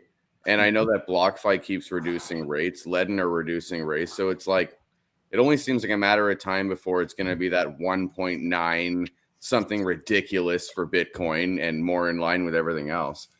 I don't know. It's a good question. I'm curious where you're at. Like, do you have, because I feel like I don't want to move it over to cold until I have X dollar, like a lot more in Bitcoin. That's just me. Like, where are you guys where are you guys with that? Sorry. Like, still on block. I mean, we're still staking our DOT on Celsius. We're still, I put my XRP over to Zoom because I picked up a drop of Sologram. I picked up 138 coins of that because it was on the Zoom wallet at Christmas, which is legit. It was totally legit. I got 0.5. Pardon me? I got 0.5. Did you? I only have like $65 in there. Yeah, and I mean, there's some hype going around that the YouTube like today and yesterday about the fact of the government coming and get it off your exchanges onto your hard wallet, and even the Coinbase CEO said, I love my customers. You should be putting all your stuff on hard wallets now and doing that because, I think it's a bit of FUD, to be honest with you, because. But if it's FUD, wouldn't there be like, who's the winner and loser? There's no winners. Like, they're not trying to get us towards something that they're tied to. In fact, they're telling us to avoid them in its entirety as an exchange, buy it and move on, kind of thing. I almost wonder how, because I've wondered this myself too, and Tim literally wondering, but like, how can we have FUD without a winner and a loser in the whole scenario? Because like the entire industry is pushing this narrative that doesn't help the industry, because you're more likely, just like, for instance, chips at a casino. The moment you cash out your chips, you're less likely to cash them back in, right? So if you keep all your money at the exchange, you're more likely to fluid back and forth between this. That's where their money comes from. So they're losing telling us this. And not only that, it seems to be industry-wide. And it's like, to me, I don't understand. And I'm glad you brought up FUD, because that was literally the exact thing I was thinking. But now you tell me if I'm stupid here. I don't know if it can be FUD again, because they're not telling us anything that could ever benefit them at all. You know what I mean? Like, they're steering us away from them entirely. I don't know. What triggered this whole notion of get it off the exchanges? What triggered this? Was it what happened in Canada and the narrative of Yeah. Realistically, let's be real. And then we started seeing Anthony Pompliano, who's massive in the United States, retweet every single thing the truckers freaking did with respect to their bank accounts. Like, you've got American actors, global actors. I mean, it's a global protest at this point. But when you have that new buck exchange, who wasn't even in no one has ever heard of this friggin' exchange. Okay. And the Ontario Superior Court asks them for information. They say, hell no, get the hell out of here. One, no one knew who they were before that email. Two, Anthony Pompliano let them now sweep and essentially set the narrative for what crypto is, despite Coinbase, Wealthsimple, and other exchanges working with the government. Despite that, so this narrative is going around now that's just get your SH off of the exchange. One, some exchanges won't tell them, like that new buck or bank, whatever the hell it was called. But get your stuff off seems to be floating. I just don't know who's winning, because not one of these companies telling us to get off is promoting where to put it. You know what I mean? Actually, Coinbase, Candace, I don't know if you saw it. Didn't Coinbase just merge with Ledger? Did they? I don't know. Coinbase has their own I read wallet. something like that. There's some kind of a connection now between them. I didn't get too deep down that rabbit hole, but Yeah, but Coinbase has its own wallet, correct? yeah, but even still, they're not Usually. going to profit from people moving their stuff to Ledger. Well, even if they did have an agreement and they profit ever so slightly, I mean, this is obviously not like, and that's why. Well, look, I'm confused even talking about it because I think it was FUD. I'm like, I have this stupid stick that I never want to use. I don't have enough money to put on it. I'm not tinfoil hattish living under a rock here, but at the same time, everyone's saying get it off exchanges. We don't want your money on our exchange. You can use us as an on-ramp, yada yada. And I'm just trying to like find my space in between because when do you ever hear corporations saying don't spend all your money with us here at one place right now? Like seriously, you know what I mean? It's just the weirdest thing when you hear all these. They're probably being good to the consumer because once everything settles and everything, maybe we can go back to using them. What I'm wondering is if this is a bigger threat to crypto than we realize, and that the exchanges and companies themselves are realizing how much of a threat government poses with respect to regulation, and they need their customers to get their shit off. Right. That's what I'm thinking. So I found the announcement. It says Ledger and Coinbase partner for the ultimate Web3 security. The new Coinbase wallet browser extension supports Ledger hardware wallets. The convenience of Coinbase, the security of Ledger. Okay, now that would scare me then, because then if there's an official agreement, Coinbase has already worked with the Canadian government. So does that mean now Ledger is also in? Hang on. If you think about what Ledger just announced, and you think about what the guy at Coinbase is saying, isn't that just kind of throwing everything over to his new partner that he gets a kickback from? Okay, but if his new partner can guarantee. The way it works, Ledger. If he throws everyone's Ledger's way, there's something in it for him. Yeah, but you can still use you can use your Coinbase wallet as a piggyback into the exchange. Yeah. Mm-hmm. That's the same thing MetaMask does. StateMask is going to do that as well. Yeah. It's all I'm saying though, Tim, is that like outside of that one agreement, it to me, I'm not seeing it as some grand conspiracy. Like if anything, to me, it makes so much sense because I feel like they need us to have our money off of exchanges so that we're not susceptible to individual governments, because that, again, goes against everything Bitcoin and crypto is, right? So to me, it seems like to remove the risk to the network and the idea itself, we really need to adopt cold storage as maybe a whole. That's kind of the vibe I'm getting. Just if one government can have this much of an impact on cryptocurrency, positive or negative, in such a small, tight event, I mean, maybe they're tripping because they don't want everyone to be. I mean, how shitty would it be for them to freeze their own customers' accounts, like knowing that those customers are done for life with them? They're never coming back, even when the situation's resolved. Like they're gone. And if it's more and more aggressive and this and that, plus when we have the biggest influencers like Pompliano, all it takes is a couple of retweets from him, and there's a narrative already spun for the day. If you're a follower of that guy, you know what I mean? Like it doesn't take much, I feel. And look at it this way. I mean, the worst thing that can happen if you move everything to a hardware wallet and nothing happens on the conspiracy side is, well, your money's still safe. Correct. So, yeah, and it seems like there's a no-lose. Yeah. So this is a question. So Tim and I were trying to walk ourselves through this. So say we wanted to take all of what we've got on BlockFi, and we want to move it off of BlockFi and over to cold storage. We're not really selling the Bitcoin. We're just moving the Bitcoin. That's right. Does that constitute a sale? No, it's not a taxable event at all. You can move it as long as you're moving Bitcoin from one address to another, you're fine. But if you were moving Bitcoin and then changing it to something else, then you've got a taxable event. But in this case, you're not selling your Bitcoin, you're just moving it. So you are 100% tax-free clear. Have you started going down the? I know you probably got a video coming out on it, but I'm doing the I'm amalgamating. I'm using Coin Tracker and I'm using Coinly, and I'm connecting all my wallets and my exchanges and stuff like that. And so far, I'm finding that Coin Tracker is more adaptable for the transfers and the connections than Coinly. I've actually got I got the Wealth Simple Tax version planned. No, I know you say that, and it's just I can't. I've got an accountant, so I can't use the Wealth Simple because I've got to do the taxes on Wealth Simple. But I got an accountant that does that, so I'm pooched But why out a lot couldn't for you that. just pay the? Well, is Coinly or whatever free? Like whatever else you're using? Up to it, so it's free as long as you don't have any DeFi transactions, which I do. And Then I mean, why would? Yeah, well, if you're paying something, then I would just compare the cost of Wealthsimple. Do it there as well. You don't have to file it, but to at least prepare the documents, because I know Wealthsimple works with over 300. Like they got a lot done. It doesn't mean you have to file it with them, but it can you. I mean, the preparation itself is what you're paying for too. Can I right? actually use their platform just to get my information for the crypto and then not follow through? Yeah.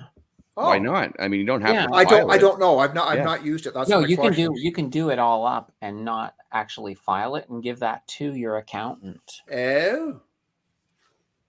If it's cheap, I mean, I wouldn't do it if it's crazy. I mean, you have. I mean, I think you guys also have stocks as well, so that makes it really easy, especially if your stocks are being held at Wealthsimple, because they will do the calculations for everything, all your capital gains, you name it. You won't have to do any of the manual calculations. But again, capital gains only gets triggered when you've sold something. If you're just holding on to it and building your wealth, then you've got she's just talking the benefits, obviously, Wealthsimple, if you have stocks and crypto. But let's just say for just, and you don't even have to have crypto and Wealthsimple, but just using their 300 partnerships or whatever, and let's say it's $20, you could have that all prepared and done up if you really wanted to, at least to have their preparation for it. But yeah, and if you're a first-time user, they'll even do it for free. Yeah. The first time you use it, you pay whatever you feel is fair, from 0 to whatever. Whatever you feel is fair. Okay. Well, okay, perfect. Verena has pay to 0. Oh, Neil, I hope I know you're on your way out, but Verena had a question. Hopefully you can. She says, "What do you think about the gems in BV? Because right now they're only gems. So selling and buying NFTs with those gems, would that be taxable if you cannot take it out of the money?" It's also a collectible. You're buying it on an app. It's like going and buying a souvenir somewhere. So why would it be? It's not going to be a taxable event until you have the ability to cash gems out back for fiat at the same time. Really, it's not really going to be that much of a problem unless you're cashing out for significantly more than you put in, right? So I wouldn't even worry about it. That would be the same thing right now, honestly, as it has nothing to do with KYC. It has okay, this is the exact same thing. If you're playing World of Warcraft, buying and selling gold on a small scale, that's kind of what this is. Or you're spending money on your Neopets or your friggin' Age of Empires armor, whatever, your Farmville stuff. That's what this is. This isn't and I'm not degrading it, Neil. I'm literally just saying that this is like an in-app currency with no way out as of yet. It's impossible to incur a taxable event.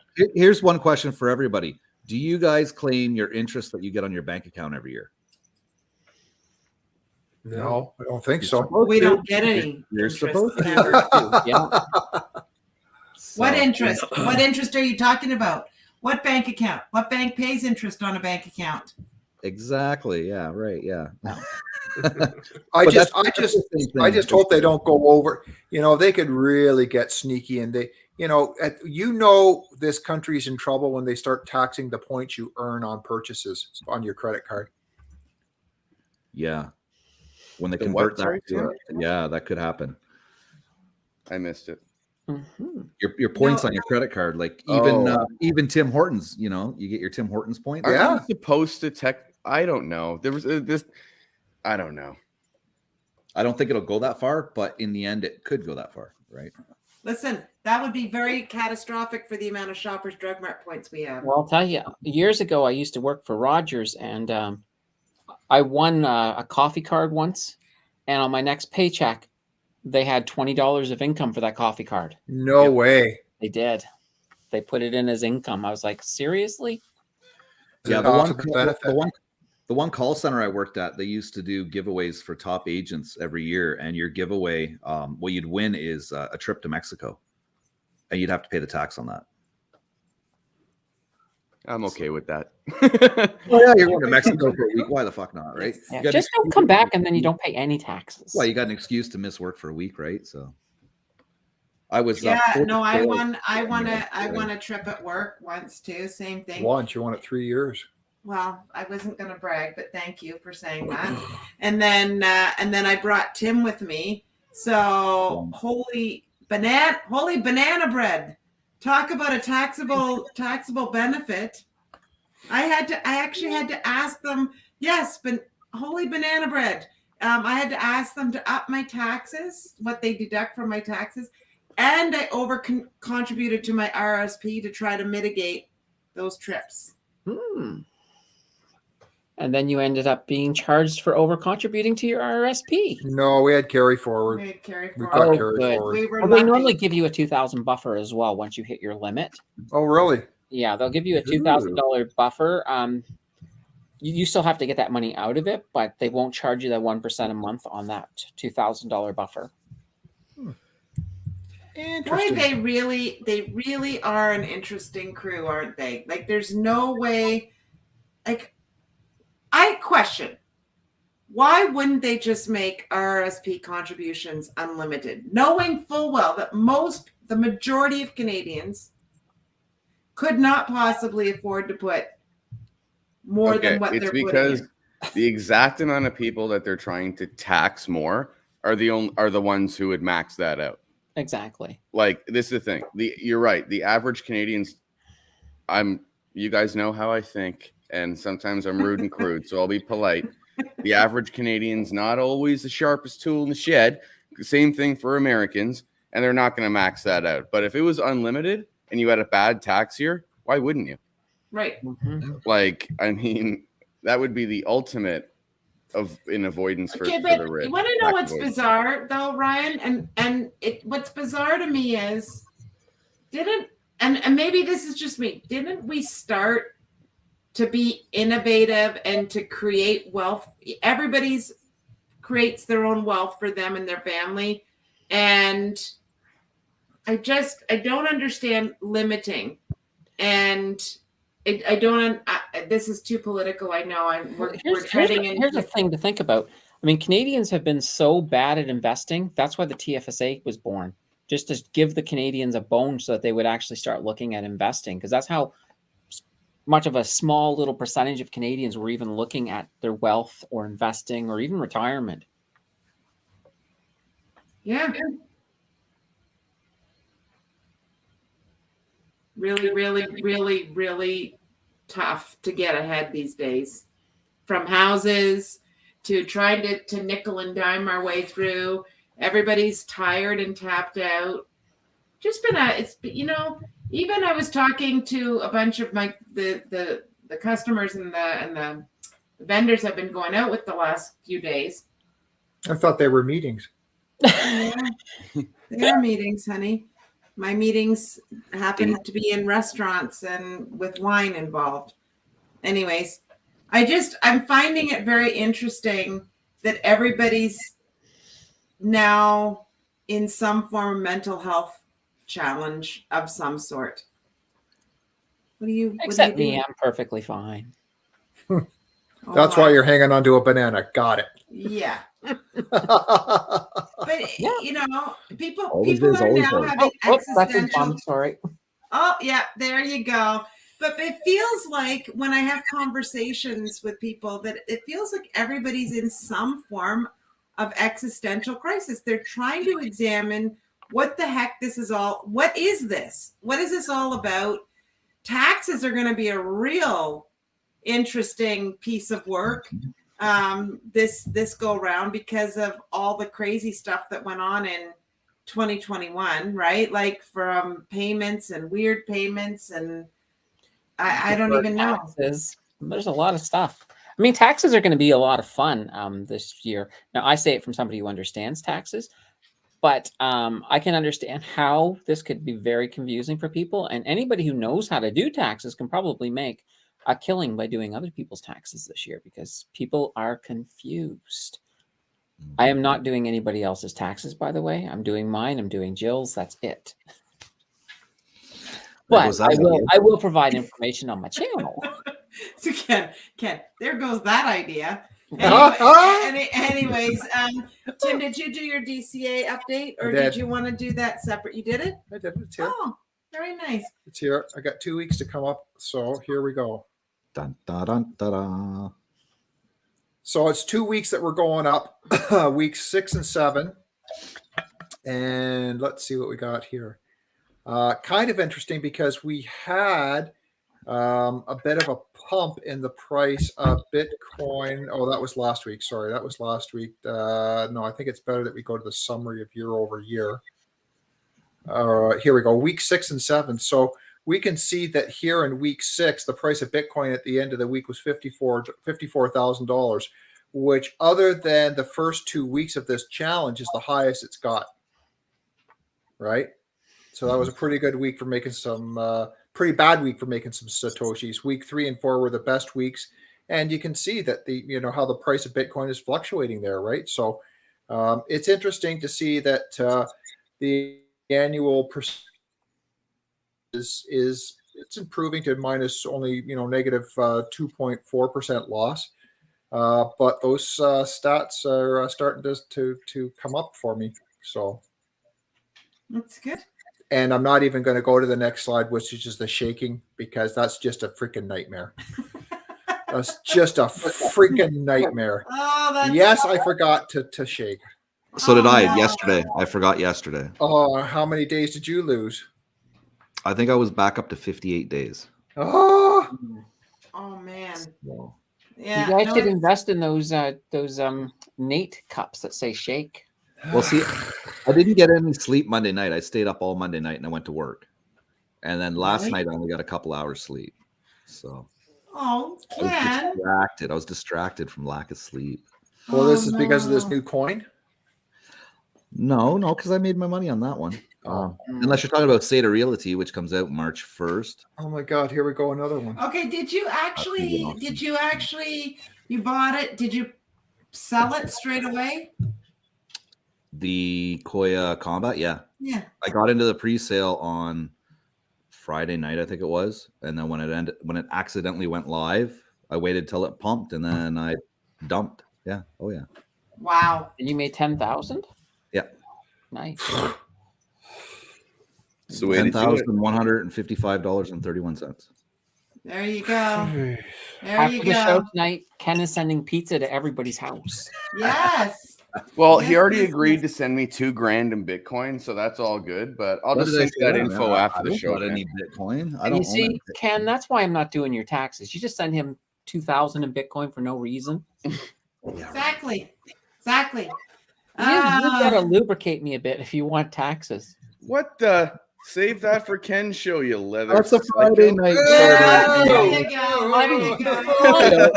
Everybody well, tune folks, in to show on Friday. We're going to talk about got the SPCA on our side now, and they're coming our way, and it's like.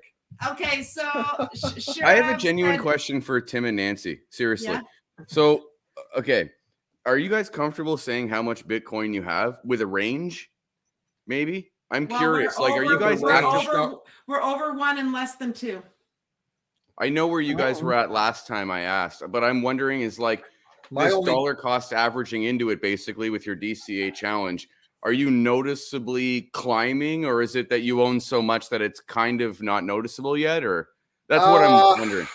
Like, do you invest in Bitcoin too outside of this DCA challenge? No. So you have your batch. And then this challenge. What I own in Bitcoin is the same as I own probably this time last year. The only difference is that any monies that I would have made was because I had left it in BlockFi and I had reinvested my monthly gains back into it to purchase more.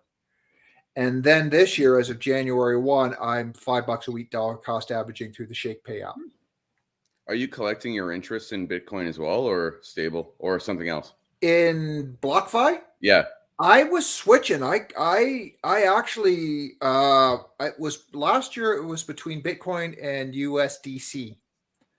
So, and I went up and I looked at it one month and it was like, oh, I got, like $1,000 in USDC already. And it's like, huh.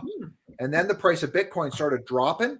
So I switched back to buying or getting my rewards back through Bitcoin because I wanted to take advantage of getting more for my money. So this is a genuine question too. So let's just say we're in a prolonged flatness let's just imagine this as a scenario. Yeah. We're in a winter for 2 to 3, 4 years or whatever before mass adoption in a decade or something, right? Do you have something where, like, do you have a limit in your head where, despite how much you believe in Bitcoin, like, are you going to stop at 2 Bitcoin and say, like, this should carry me if the idea works? It depends on my plan of attack on how I accumulate Bitcoin.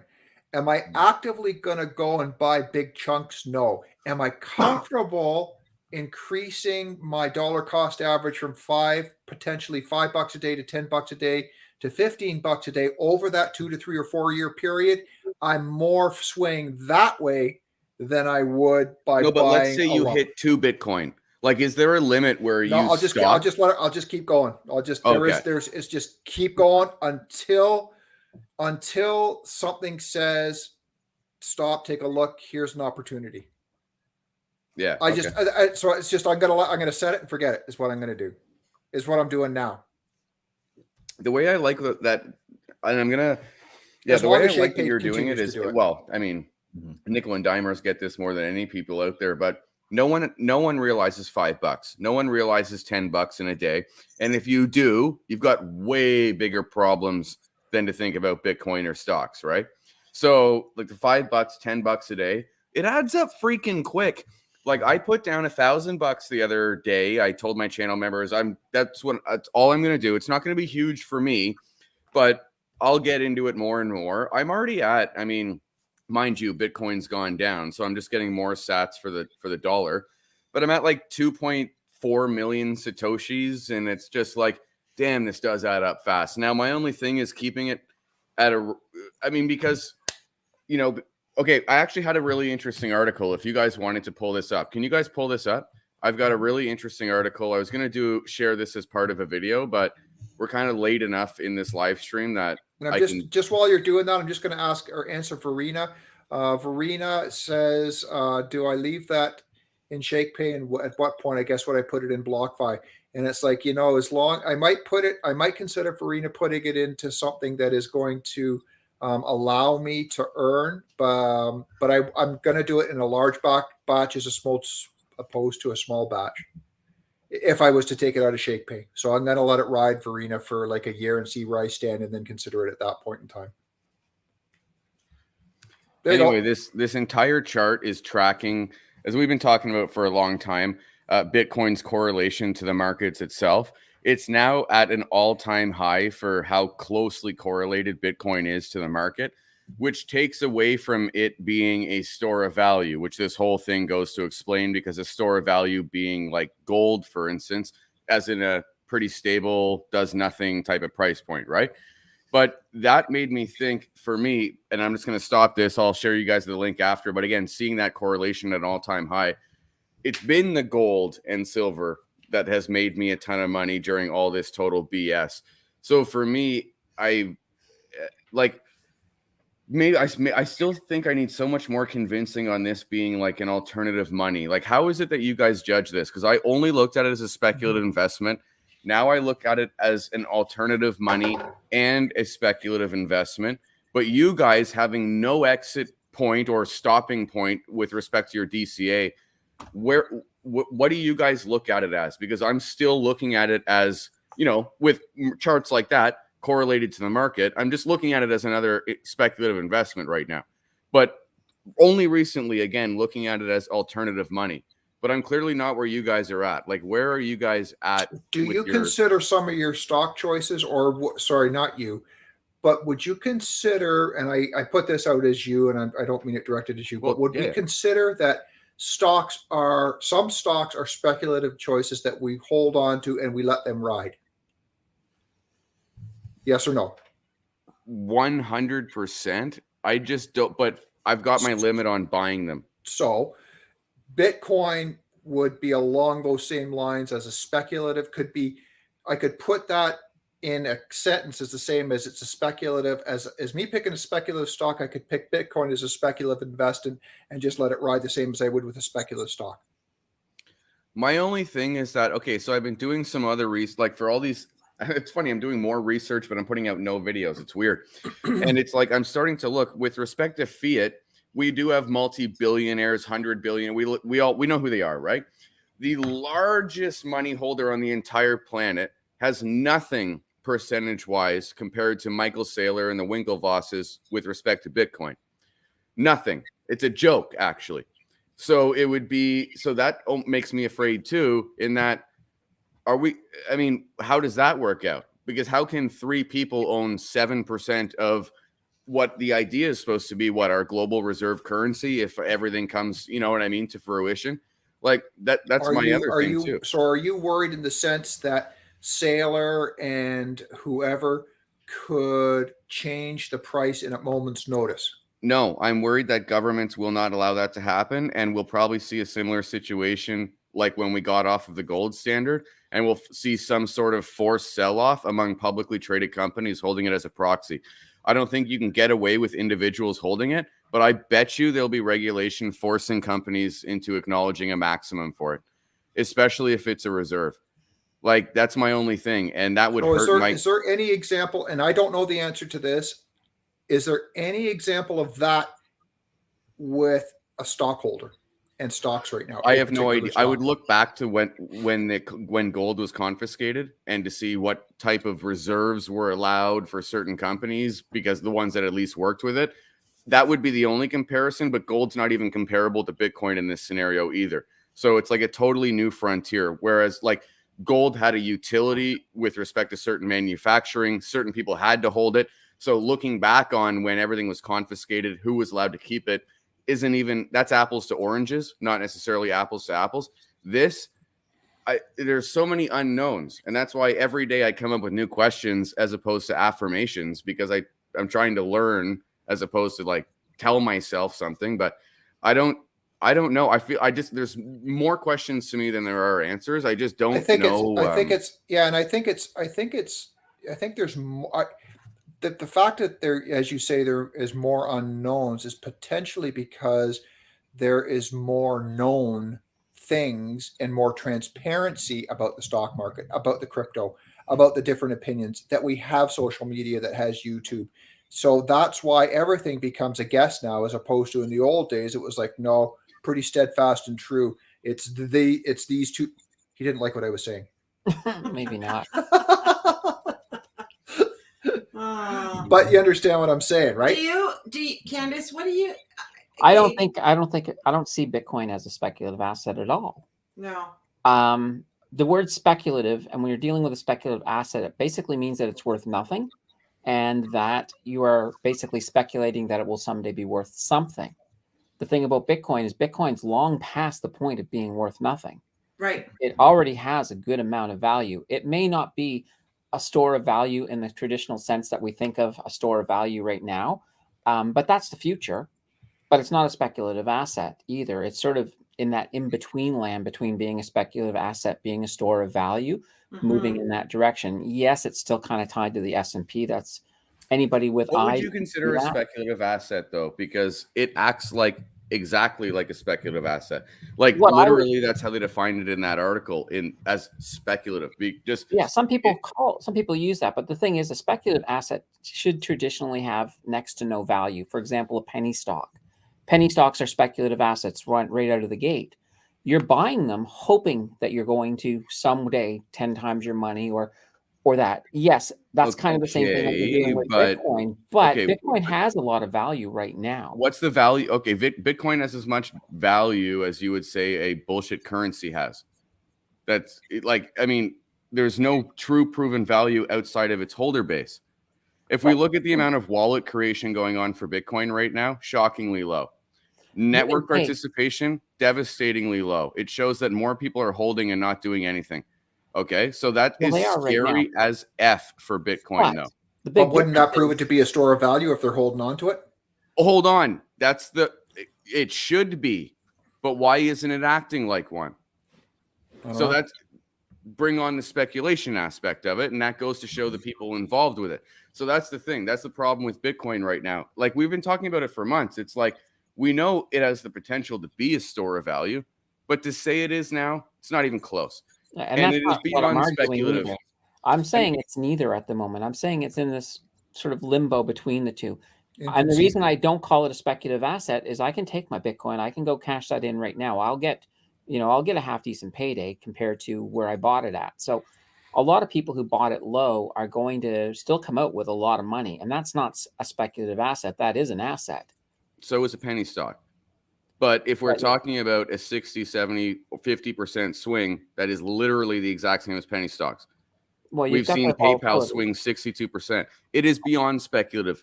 Candace, if it wasn't speculative, people wouldn't be day trading with TA. I mean, you don't TA with gold for a reason. Well, like- with gold, you don't have that swings, but Because there is no people TA. people do TA with a lot of stocks that are not speculative. And that's why TA. No. Okay. I think maybe this is an agree to disagree. I totally think that Bitcoin's one of the most speculative assets on the market right now. Right. And That's just my opinion. no, and that's the way it should be, because I mean, you're a bear and I'm a bull, so we're gonna disagree on some things, and that's one of them. I think that we will always disagree on too. Well, but we have to keep this in mind too. With articles, you can check it out with correlation being tied now more than ever before at all-time highs to the market, and the market's entirely based on speculation right now. Why would you ever disassociate Bitcoin with that because you're a Bitcoin bull? Like, reality is striking us in the face. It's like obvious, right? And then when you have correlation that is clear as day says Bitcoin is correlated with the market and the market's speculative, why would Bitcoin be anything but speculative? The problem is when you're looking at a speculative asset, you're not really using the purest terms for a speculative asset, meaning that you have an asset that really isn't worth anything at all, and you're speculating in the future that it's going to be worth something. That is the textbook idea of what a speculative asset is. Bitcoin has no value outside of its holders. No, I actually think Eric Mittens has nailed it. The utility of Bitcoin is the network in and of itself. Yeah. The network's been growing faster than ever before. Meanwhile, price is stagnant. And not to mention that actually following that of the market. Does anyone care about the network? And I invest in, I mean, I feel that, but this is the thing. No, Nancy, yes. I mean, that's a smart investor.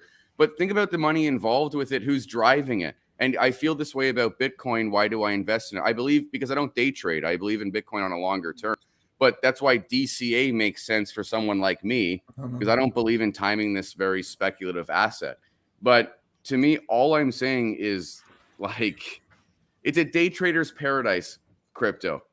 And if it's a day trader's paradise, it means it's speculative as hell. It's just one goes with the other. A market can be speculative without everything being speculative assets. So that's the whole thing. And that's, I think, Bitcoin is speculative. I'm sorry, Candace. It's an agree to disagree here, but I 100% think that it's speculative right now. I look at it all as a passive income. That's how I look at it. That's why I pick small caps that have reflections, because that's all passive. That's my 2 cents. not passive income is good income. Any income is good income. Well, you know what? I'm more lean towards where Candace says on this. A Bitcoin bull is a bull. All I'm saying, like, not one of you can discount the fact that this is not, like, guys, we see the charts and the price fluctuations. Nobody here is stupid. Right. Let's stop pretending that this isn't speculative. I mean, it is speculative, but there is the other side of it too. I think that it's... But if the other side is that we believe in it in 5 to 10 years, then fuck, I'm on your side too. I'm just saying, I'm treating it like, yes, it's a speculative, but I'm also treating it as a store of value. Otherwise, if I didn't see it as such, I wouldn't keep all that money in there. a future store of value is what I'm seeing it as. All I'm saying is that, for my opinion, in the present, it's not a store of value, nor is it a safe asset class. If we're looking at the immediate investment right now, and like, I don't know if how people can even debate that. Like, when people talk about, well, maybe I was, well, you kind of guys were, you kind of were. Well, no, because so we just agreed it's speculative. It's sort of both. I still think it's speculative. But I mean, that's the thing. Everything is speculative. Even the weather is speculative.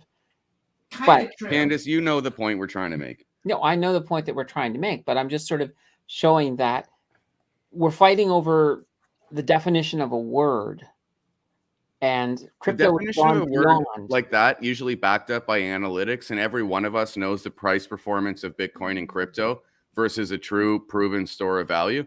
I think it's just obvious. All I'm referencing is that on the short term, claiming it's not speculative is ridiculous. Claiming it's a store of value is ridiculous. And it's as speculative as Tesla is. As I 100% agree with that. 100% agree with that. I think your problem, Ryan, is because there's nothing physical behind it. Like, I don't think that's my problem. If you invest in AMD, you know that there are chips being manufactured. That's totally not my problem, dude. That's not my problem. I just think that, like, we're so early in this. I'm happy buying it, but at the end of the day, I know that to think that this is a bull market, like, we already went through this. And to think it's just going to go up and we're not going to see any lower lows, like, let's get real. We could have absolutely devastating 2022 and 2023 with rate hikes. Bullshit could hit the fan with an energy crisis. We don't know what's going to happen. I mean, Bitcoin could drop to $9,000 or $11,000 at one of its lower support levels. It could absolutely do that.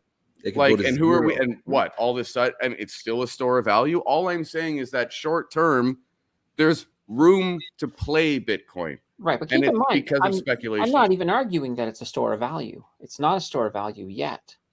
But I'm also arguing that it's not a speculative asset. We're sort of in that gray between the two. Infancy stage. You're in the infancy stage. Exactly. That's what I'm arguing. I'm not saying it's a store of asset. Not yet. It will be. But you even take all I'm saying is that in its infancy, it's definitely speculative. That's all I'm saying. Yeah. Oh, it has speculative characteristics. I'm just saying it's. Oh my God, Candace, let's fucking move on. Jesus Christ. Well, but again, I think if you contemplate what she's saying, though, Ryan, not right now, guys, but like we tomorrow, understand each other. We're talking about two different time frames here. That's we agree to disagree. That's it. Okay, we're moving on. Anyways, I wanted to just, we're almost at 2 hours. I can't believe we've talked for 2 hours. I know, I'm raw. What's up, Raw? Oh my gosh. Eric always makes such good points. Eric says nobody's going to get rich buying and holding Bitcoin anymore. Tech has moved beyond that, right? Which is true. That's why we all have other bags. This topic. No, but I thought Eric made a good point. Okay. However, it is something that most people will. I think it's like what did they say? Like marijuana is the gateway drug for other things. Alcoholism. Bitcoin is the gateway drug for all the other crypto. It is, yeah. Well, yeah. When somebody new steps into crypto, it's the first thing they hear, right? Bitcoin, Ethereum. But Ethereum is confusing. They don't know what to do with that. It's hard to understand that at first. Yeah, they get Bitcoin right away. Put on it, right? Yeah. I just have a hard time imagining Bitcoin over $250,000. Yeah, but see, like, when long term. When I first started trading back in 2013, everything was paired with Bitcoin. So you'd have to get Bitcoin, and then if you wanted XRP, you would have to exchange it for XRP. If you wanted Litecoin, you'd have to exchange it. Now it's totally different because they have the fiat stage within the exchanges now, right? So Bitcoin had more purpose back then than it did now. Yeah. Well, it's been a journey, and I love it. I think it's really super interesting, and I really still feel like I don't know enough about any of it. I know more than the average bear, but I am still not, the wise old owl when it comes to this. Just saying. That's my Winnie the Pooh. All I'm going to say for me, that's my Winnie the Pooh reference, in case anybody's wondering. all I'm going to say for me is that I consistently buy Bitcoin, and just because I have questions doesn't mean that I'm against the long-term vision. No, of no, Bitcoin. never did, never thought And you were. because, and it truly is because, I mean, do I thank my lucky stars that I told my mom and myself to sell out when I saw that pattern a month and a half, 2 months ago? Fucking right. Because I believe it to be it's easy to play. So Right. while it's easy to play, I'm going to play it because it's easy to play. But in the Right. long term of things, I mean, I believe in it just like you guys. But short term, I mean, I look at it like I do a penny stock. But it's only because I answer questions or ask questions. Doesn't mean that I'm an ultra bear. Channel members know I buy it. It's more or less, and I understand the value. It's just, I mean, To think a year ago you didn't even care about it. That's right. well, to think a year ago, though, I went from not liking it to then Bitcoin, then ETH, then into the crazy ETH space, and then back to Bitcoin. I mean, I like Bitcoin. It's just, I'd be a friggin' idiot not to try and play the speculation on Bitcoin right now. Right. Like, the price swings are crazy. Yeah. I'm not really good at timing the market. So for us, we're in profit, and I suppose we could take some profit out, but I see it for the long term. So for me, just I'm not really in it for. We're not. He's hibernating. He's squeezing his stress ball. Well, that's just it, because we're not traders in that level of a sense. We buy and we sit and we think and we hold bags that we believe have long-term potential. Is basically what it is. I'm not a Ken. I'm not good and fast enough and sitting ready to go. Okay, watch and then do it. If you can do that's that, a knack. That's a gift. It's a skill. Gift. It's a knack, and it's more than just a hobby, and that's why we call you the freaking Oracle. But it's not me. I'm nervous most of the time, and then tax implications bother me too. So, but we're also older, and we're also on it. We've been so used to a one line of investing. Right. Yeah. Anyways, yeah. I know that it's been going for 2 hours. I wanted to give you one fun little tip, and then we will. That's how that Bitcoin chat started, with one little tip. No, I know this is. Jesus. You're gonna love this tip. This is like Ken's peanut butter on pizza tip. Oh no! Are we ready for a new tip? Get the waste paper basket ready, Ryan. I have a feeling. No, yeah, I gave it to you on Sunday, and you said you liked it.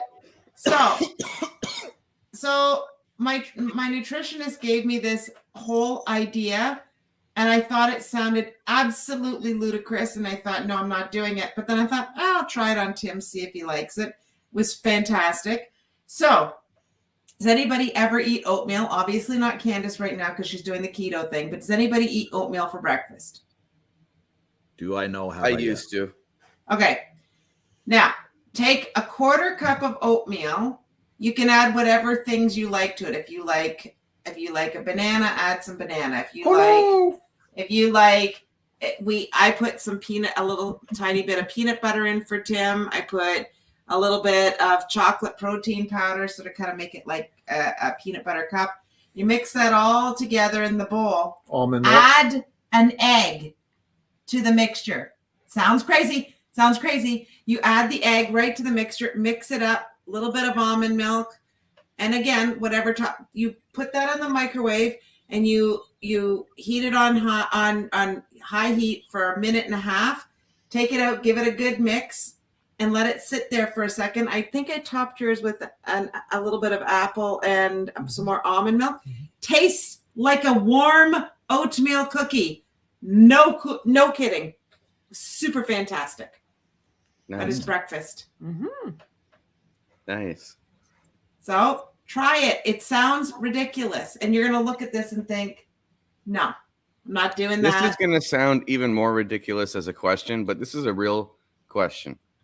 Is a banana split sundae without the chocolate sauce, okay, but the fruit and everything, okay, is the banana split sundae an adequate breakfast with all the dairy and fruit in that bad boy? What if you changed from ice cream to frozen yogurt?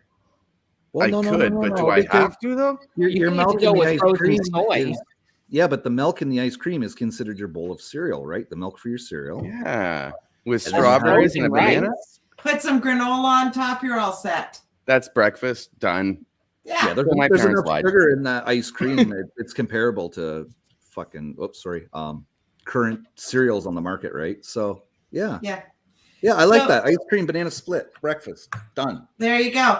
Just Freaking to right. answer Verena's question, I did 1.5 minutes on high. So it was about approximately 1/4 cup to 1/3 cup of oats in your bowl.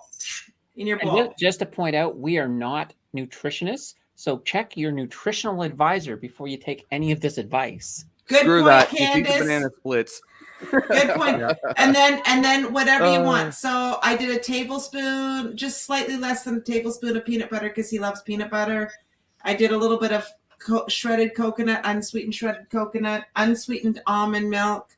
Again, the protein powder. So I did chocolate for him. So it was like a peanut butter cup. Yeah, but you I could think put I topped it with granola on some banana nuts. Yeah. split. And Bananas. then you hand crumble a couple of Timbits on top. Yeah. Anyways, there you go. So ending tonight's episode with some breakfast tips to make your day much brighter tomorrow. Breakfast for dinner. You can either have a banana split with no chocolate sauce like Ryan, or For you breakfast. can do oatmeal with an egg in it, because that I suggested, or probably Candace is just going to have 2 eggs scrambled with some avocado and some slices of bacon, so it satisfies her keto diet. And Ken will have his Tim Hortons coffee. I had an egg times yesterday. It was raw though. I poured it into a shake. So Yeah. What?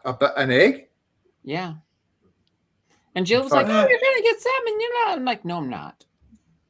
Yeah. The only place to get salmonella is really from the shell. Like if I put the shell in with it, then Yeah. it would be highly crunchy, and I'd probably cut my gums. But No. Eek. Eek. Anyways, thank you guys so much. I know that everybody's got shows coming up. Candace has got 5,000 little videos, shorts, long. Who's on this Saturday? Who's on your Saturday night stream? stream? I don't have anybody. Oh, So Wow. put Is this the the banana solo on. what's that? Put the banana on. Yeah, Jill it might back just be out. it might just be me and the banana. Oh You my could do a Jill split in screen. background. split screen, banana Oh. split screen, you know. Anyways, and we know Ken's got his live streams going now 7 days a week, 24 hours a day. He's Yeah, taking right. over for Nay's Garden. It's all good. And Rye Guy, you got your live streams and market closes, Market and closes. all that good fun stuff. Anyways, you guys are wonderful. Thanks everybody for sticking it out with us tonight and enjoying another lively discussion on Crypto Night in Canada. Take care, everybody. Thanks, guys.